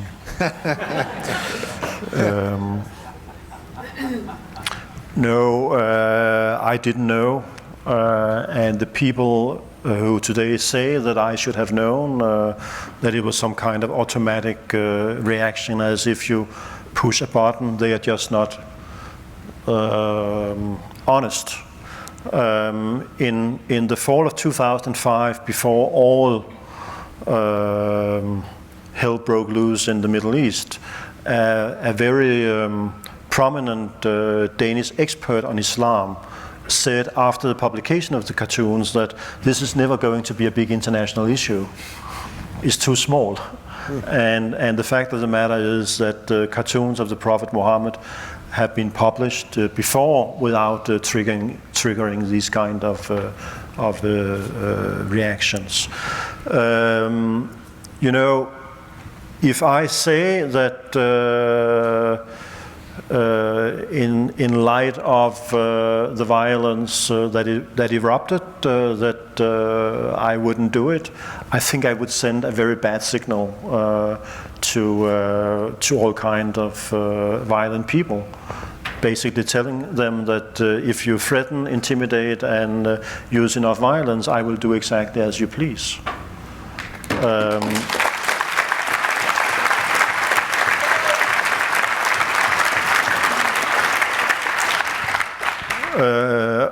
On the other hand, of course, I'm not suicidal. You know, it's as I said to Dave, it's not nice to receive death threats in the emails, but I mean, I don't think that you should. If you know how people will react in advance, you should think about the consequences of what you say. But I just think here, I think the problem was that when the violence erupted, I became the scapegoat, and it was as if a lot of people in the West thought that Muslims belong to a different species, that they don't have a mind and a brain to reason and make a decision about how they're going to react, as if it's just, you know, they're like animals or like small children. They're not able to make a decision for themselves about how to react to an offensive cartoon. And therefore I was the perpetrator and not the people who committed the actual violence. And I think that was the problem. And there was a original sin. I think that was a phrase Greg Lukianoff from FIRE used at some point. If most newspapers in the West back then had republished the cartoons, not as an act of support, because publication does not mean endorsement to a publisher. You can still write an editorial saying, you know, we disagree with the decision to publish, but they are newsworthy, and people have to make up a decision for themselves what they think about these cartoons. And you are not taking your readers seriously if you believe that you can only show them things that they like.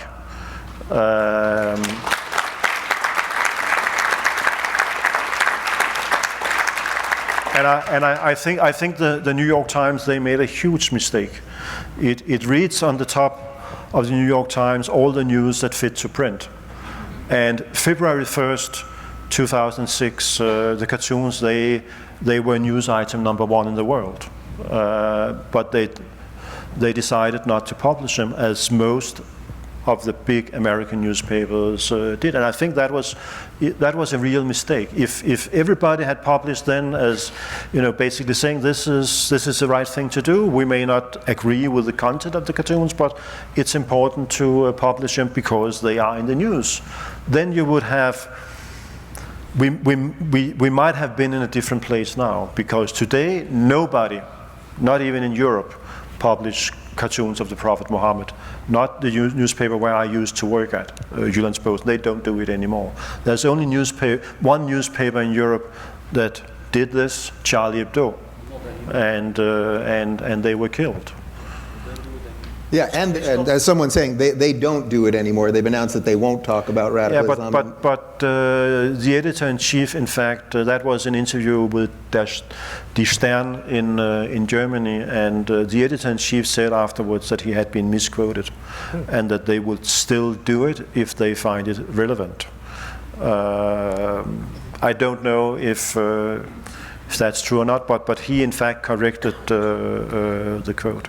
But it's also true that Sineb, a female cartoonist at Charlie Hebdo, she left because she thought that they had gone soft on Islam. By the way, but I mean, I will not criticize Charlie Hebdo. I mean, 12 people were killed.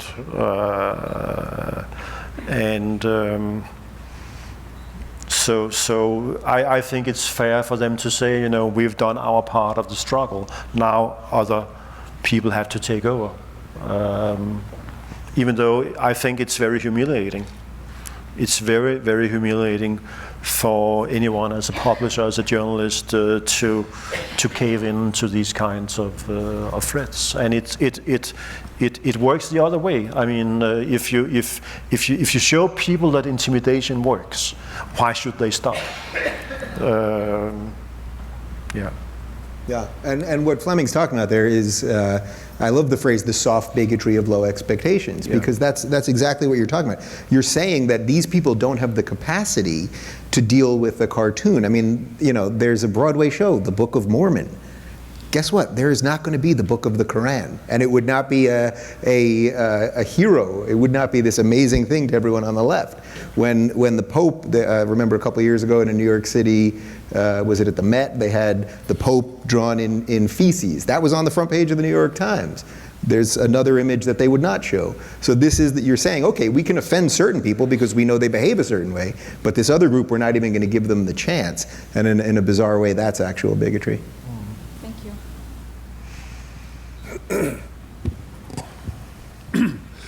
Could you comment on the relationship between profanity censorship and hate speech laws? Do they spring from the same source?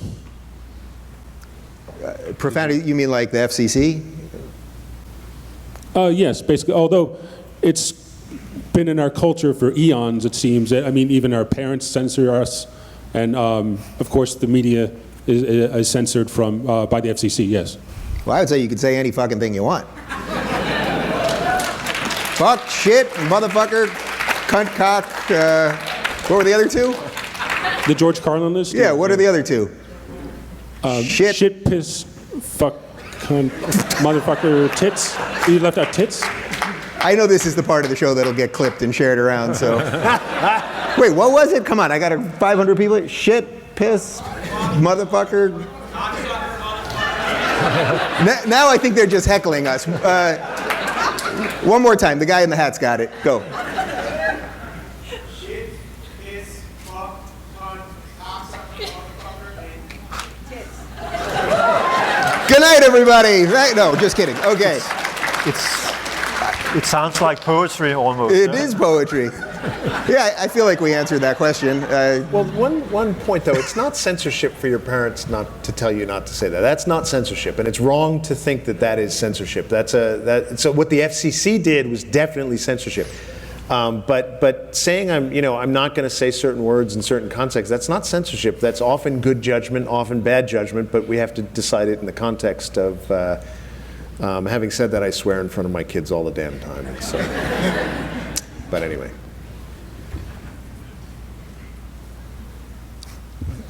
My question concerns the concept of self-censorship.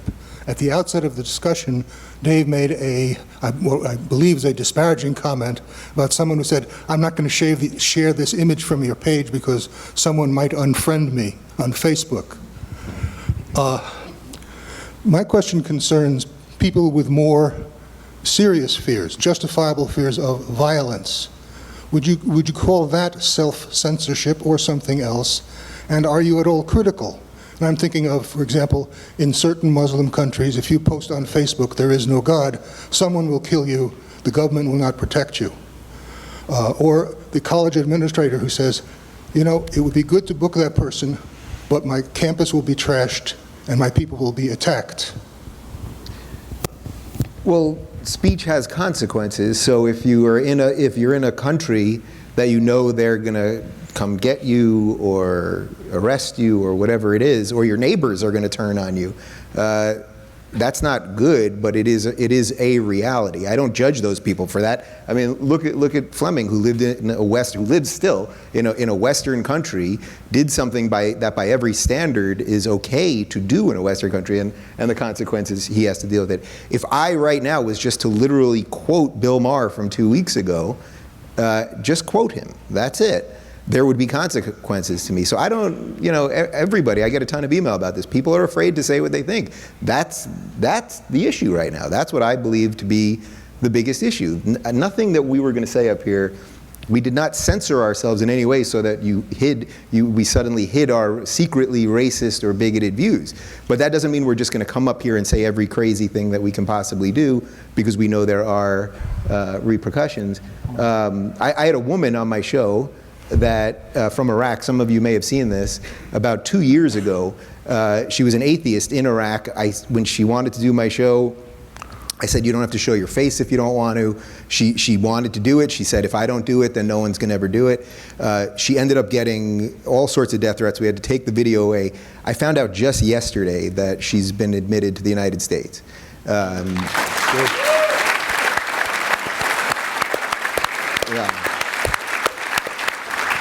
So sometimes you have to be brave. You have to be brave. But I don't begrudge or judge the people that can't find the courage to do it. It's not fun. I have cameras outside of my house. I mean, I'd prefer not to, but here we are.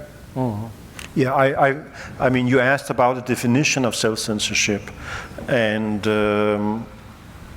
as I said, I commissioned those cartoons as part of a debate about self-censorship, and many people have said to me, you know, we need self-censorship in order to be able to live together, because if everybody speaks what's on their mind all the time, we would not be able to live together. And I think that's a delusion of the concept of self-censorship. To me, self-censorship means that there are things that I would like to say, but I refrain from saying them because I'm afraid what might happen to me if I say it. And I think that's different from etiquette, and it's different from good manners and certain social norms. And I agree with Dave. You cannot condemn people for, you know, refraining from saying things that will cause violence against them. But you also have to remember that there are consequences if everybody keeps silent, and a whole society start internalizing certain norms because there are things because the government has intimidated the public space. And we also have to remember that the struggle for free speech and the struggle against censorship is not a free ride. There are people earlier in history who really paid with their lives for our right to speak our mind today. But I'm not calling on people to sacrificing themselves. That's, you know, everybody has to make a decision for himself. But the self-censorship does have consequences.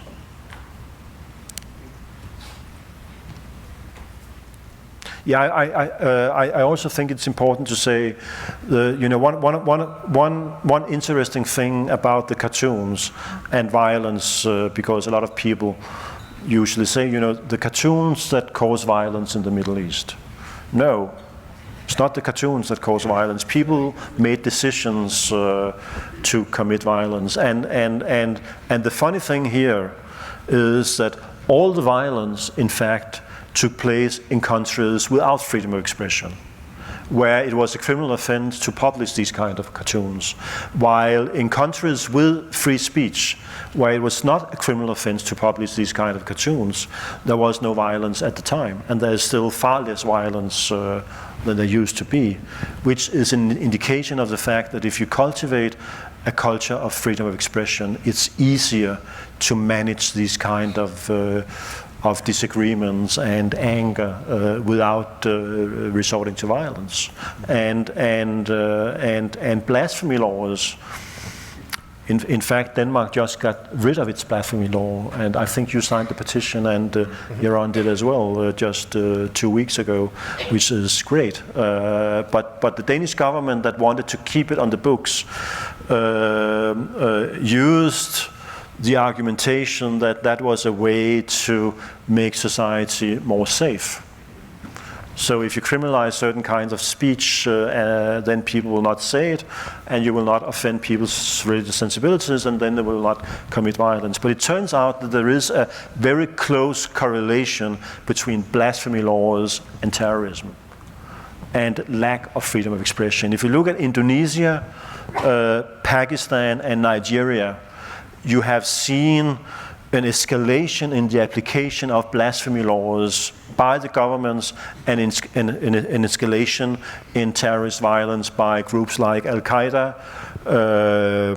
Boko Haram in Nigeria, and a leading terrorist group, Muslim terrorist group in Indonesia. So I would make the argument that blasphemy laws in fact incite violence, because the government basically tells society that it's okay to use violence against blasphemers because this is a very, very serious crime. In Pakistan, you have the death penalty for blasphemy, which means that you will get the same sentence if you publish cartoons of the Prophet Muhammad, or publish a novel like the Satanic Verses by Salman Rushdie, or kill 500 people in a terrorist attack. It's a similar criminal offense. And that's why people take the law into their own hands and they kill blasphemers in prisons and in villages and so on and so forth. I think it makes sense that you would see that correlation. I mean, I haven't studied it, but because what blasphemy laws do, if you put them on the books, it just emboldens the irrational, violent people who want to shut down thought, and ultimately they want to enslave people. Anytime you appease evil, you get more of it. Related to this free speech issue, how do you differentiate between the political violence of college protesters today and organizations like By Any Means Necessary, and the violence conducted by Americans during the Revolutionary War? That's quite a jump there. Well, as in terms of using violence to achieve political ends, as opposed to ideas and reason. So the founders were right to oppose tyranny. They had a good argument against it. They had, they were fighting for freedom, and so they were morally correct they were opposing tyranny. Those who are using violence today are not they're not opposing tyranny, certainly not. And they live in a rule of law society in which there are all kinds of ways you can deal with laws and government actions and other people that you disagree with, far short of violence. It's crazy to resort to violence in a country like this, which is basically free and basically protects your rights. It's not perfect by any means. But you have to make a distinction. I mean, the founders were willing to openly rebel against their government, and then you have to judge whether any group that resorts to rebellion is doing so for proper moral reasons or horrible evil reasons. So there's absolutely no grounds for resorting to violence in this country today, none whatsoever. It's crazy, and it will promote the very tyranny that they pretend to be against. They're not against tyranny; they're in favor of tyranny because, in effect, they're in favor of a kind of anarchism and a lawlessness, and that always leads to tyranny. So that's how you have to judge. But I mean, I don't think the two things are really commensurate. But you can't hold it as anybody who is opposing something on the basis of political ideas and willing to resort to violence is somehow equivalent. They're not. You have to judge them. Some of them are good and appropriate, the founders. Some of them are horrible and evil. French Revolution, Communist Revolution, Maoist Revolution, all of the other revolutions that led to totalitarianism. And the people who are resorting to violence today are crazy. There's no justification for it whatsoever. And I would say even in cases where there is a justification for using violence, if you're living in a totalitarian dictatorship, it's usually not a very effective way of fighting. Gene Sharp, I think it's at Harvard, has studied these secessionist movements and people fighting for freedom, independence, and so on and so forth. And it turns out that the non-violent struggle, in fact, is far more effective. And the movements that are able to stay within the limits of non-violent struggles are quite often more effective. And it's also the thing that if you go down the road of violence, it's very difficult to stop. And usually it has very tragic consequences for even people who you would say they have a legitimate right to use violence to fight for their rights. Thanks.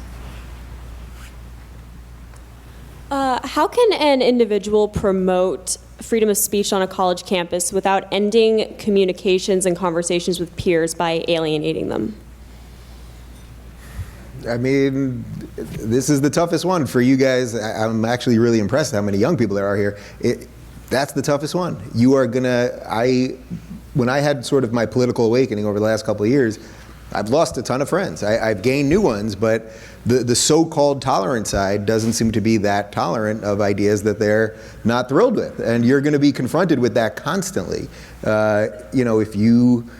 If you fight for the individual, it will somehow appear in their minds, not in reality, but in their minds, it will somehow appear that you're fighting for other people's oppression, or you're fighting for the patriarchy, or just all these nonsensical buzzwords they come up with.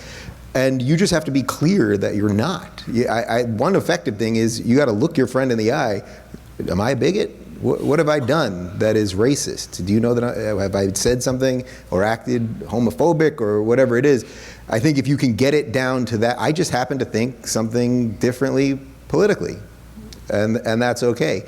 Even just in the last couple of weeks, for as much of this as I do for a living, I had a dinner with some old childhood friends that I went to elementary school with, and they know my opinions very well, and two of them are very far left progressives. One's a Trump guy, and we were at a restaurant in New York City, and it was getting heated, and we were screaming at her. I wasn't screaming, I was being screamed at, but there was screaming going on, and I just paused it, and I said, guys, we have been friends for 30 some odd years. It is not gonna end at this table right now. So we moved on to talking about basketball. And then we started fighting again, because this guy thinks that Kevin Durant is better than LeBron, which is completely idiotic. Finals notwithstanding. But I think that technique, one of the biggest problems we have now is that everything's politicized. Everyone thinks that every conversation you have to have should be about politics and is somehow a referendum on what you think about everything. And if you don't say something, that implies that you must think something, and all of these crazy things. So I think using reason and logic and really making it about you, I think is the most effective way to fight it, which I guess is kind of, it's on you. It's on you. Yeah, but I also think it's very important to try to clear up misunderstandings about what free speech implies. Because a lot of people today believe that free speech is just a cover-up for the right of the powerful to attack the weak. And there's a very important history missing here. And it turns out that all the way through history that social, national, all kinds of movements for political and social change, they have benefited from freedom of expression, and they have insisted on their right as a weak minority to speak out against the powerful. That's the civil rights movement, it's the women movements, it's the gay movement. All kinds of minorities have in fact benefited from freedom of expression, and it's important for them, for the weak, to have freedom of expression, to speak their mind, and these kind of misunderstandings. It's very important to to clear these misunderstandings up. Yeah. Do we have a little flexibility on time? I want to get to everybody if possible. Okay.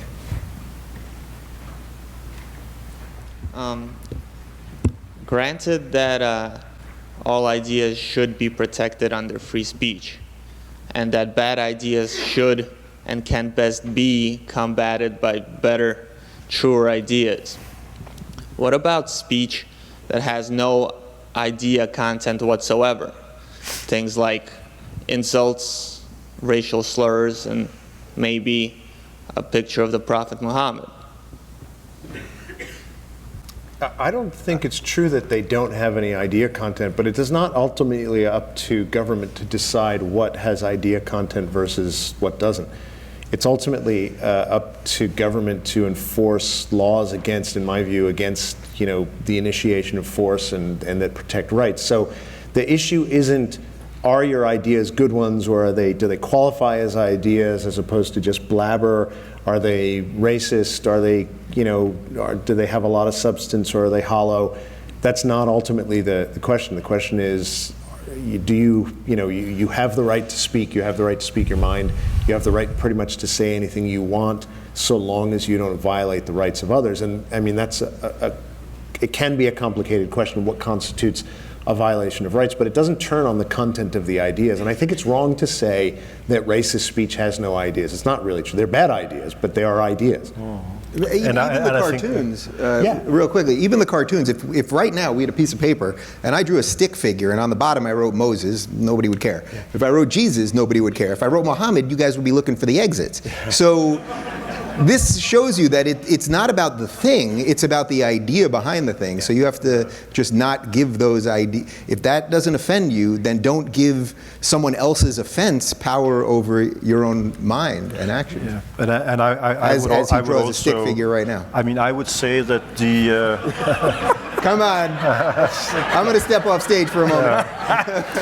No, but the most famous of those cartoons, that is of the Prophet Muhammad with a bomb in his turban, is very specifically expressing an idea.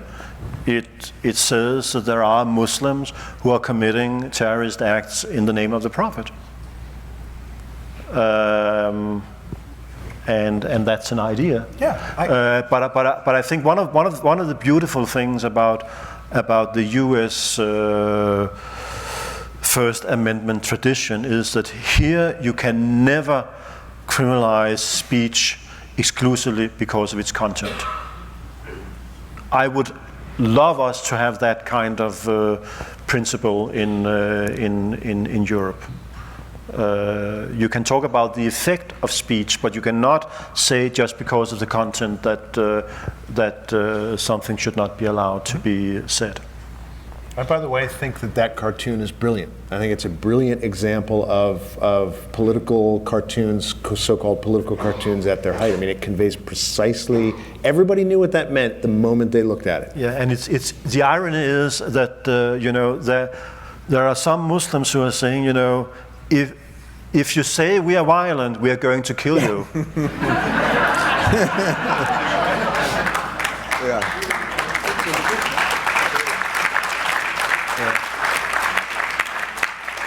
All right, well, we're going to try to get to...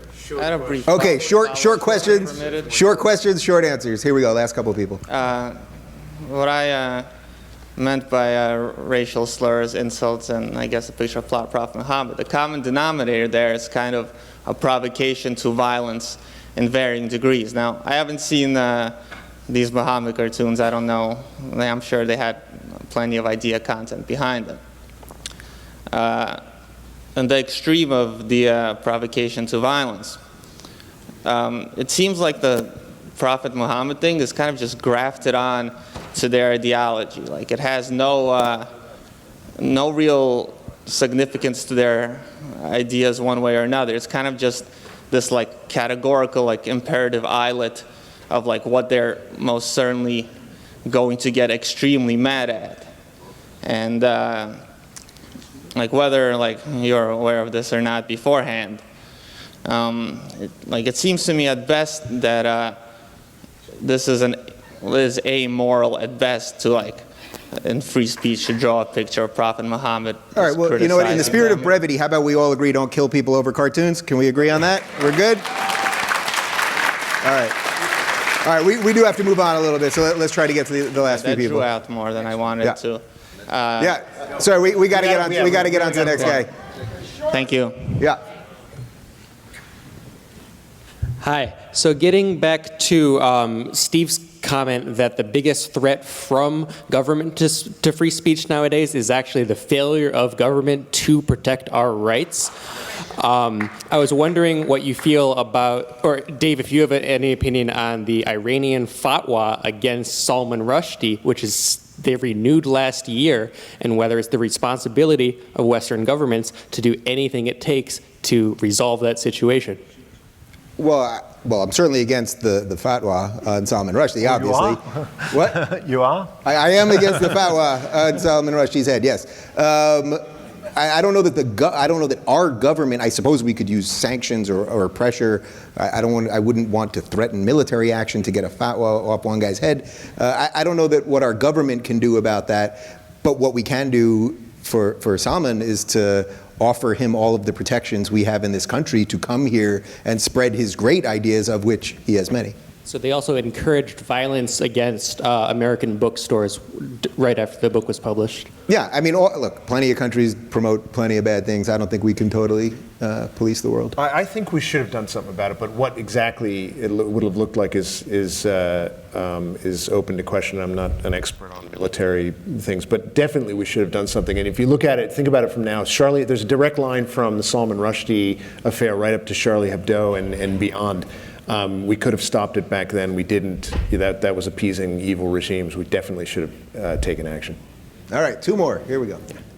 What should one do to challenge hate speech laws, especially in Europe, and to which extent should you personally do something, even if you get into trouble for it?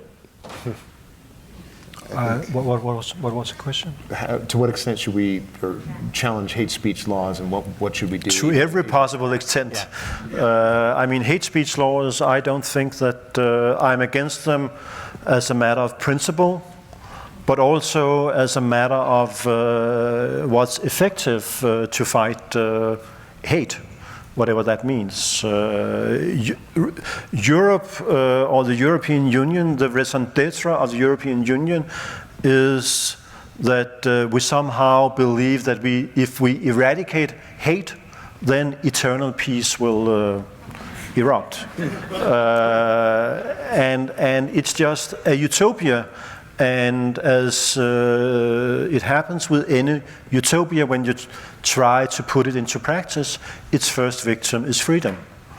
And it's the same here. I'm against hate speech laws, but unfortunately, instead of getting rid of them, more and more European countries are passing more and more of these laws. And I think it's a reaction to the refugee crisis, growing tensions within our societies, but also a way of managing the digital technology.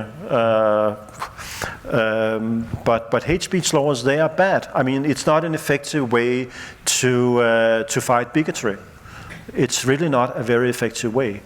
And as a matter of principle, as I said, I believe that hate speech laws, they are just an attempt to enforce one set of social norms.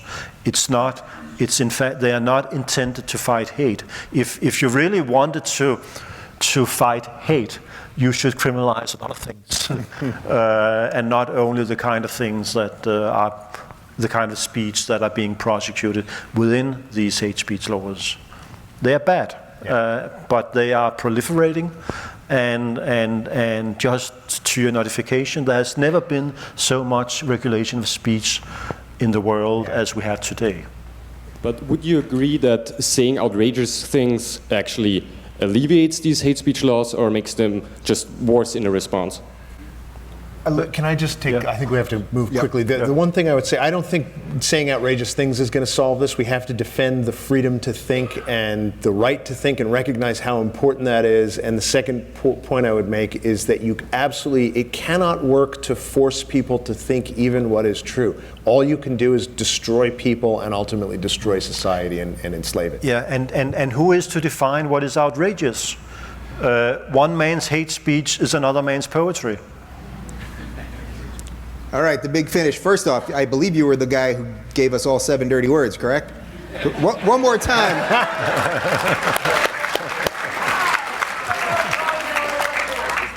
One more time for the good people. I say no.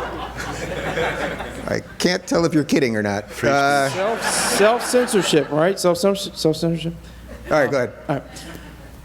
In the English lexicon, there are very few words as incendiary Wait. I think you have to say it, actually. Because I can't have one guy yelling no, so we're not going to say words at a free speech panel.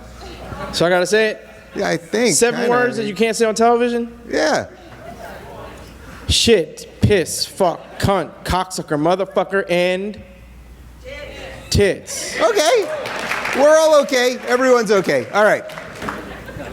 In the English lexicon, there are very few words as incendiary as the word nigger. Now, why is it... Good evening to you, gentlemen, by the way.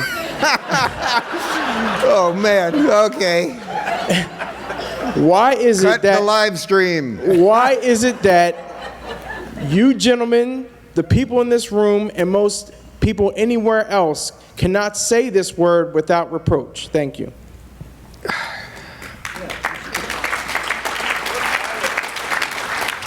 Well, I mean, actually, this is exactly the conversation we were having at dinner before this, and I don't know that I can give you an answer that's going to be satisfying to you. I think it's actually a major problem that I have no desire to offend people. I have no desire to say a word to intentionally inflame people.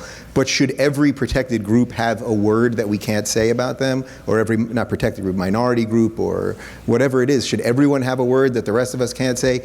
It's a real problem, but it's not an intellectual problem, I think, because I agree with the premise of your question. But it's a societal problem that this thing has become so politicized and sort of toxic that, again, Bill Maher, who has been the standard bearer of the left, I don't think anyone would say Bill Maher has been racist in any way or has promoted it. You may not like his policies, you may not like his leftist policies, that would be fine. But I don't think anyone's walking around going, Bill Maher's a racist.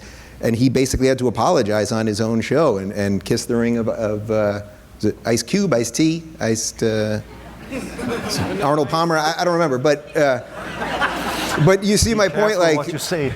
Yeah. Oh, okay. So, Steve, take it away.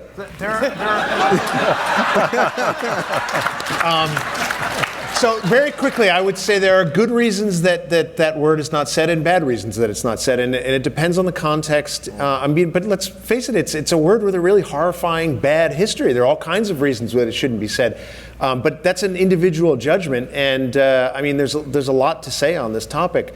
I think there's a lot to do with guilt and the entire kind of multicultural atmosphere that has prevented people from talking about issues of race. But, and while I don't think, and I'll be controversial and say I don't think Bill Maher should have apologized for that at all, but that doesn't mean one should advocate that people say that word. So there's a lot more to say about this, but we have to ultimately be willing to think about the context in which words are used and have conversations and evaluate and judge the people who speak them. All right. Thank you.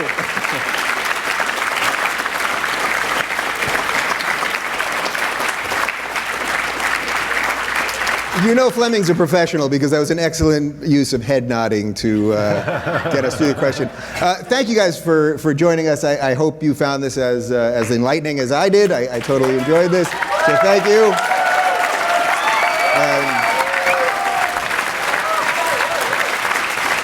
Oh, come on, you can do better than that. Give me that objectivist thing from before. Jesus. All right, thank you guys. Nice.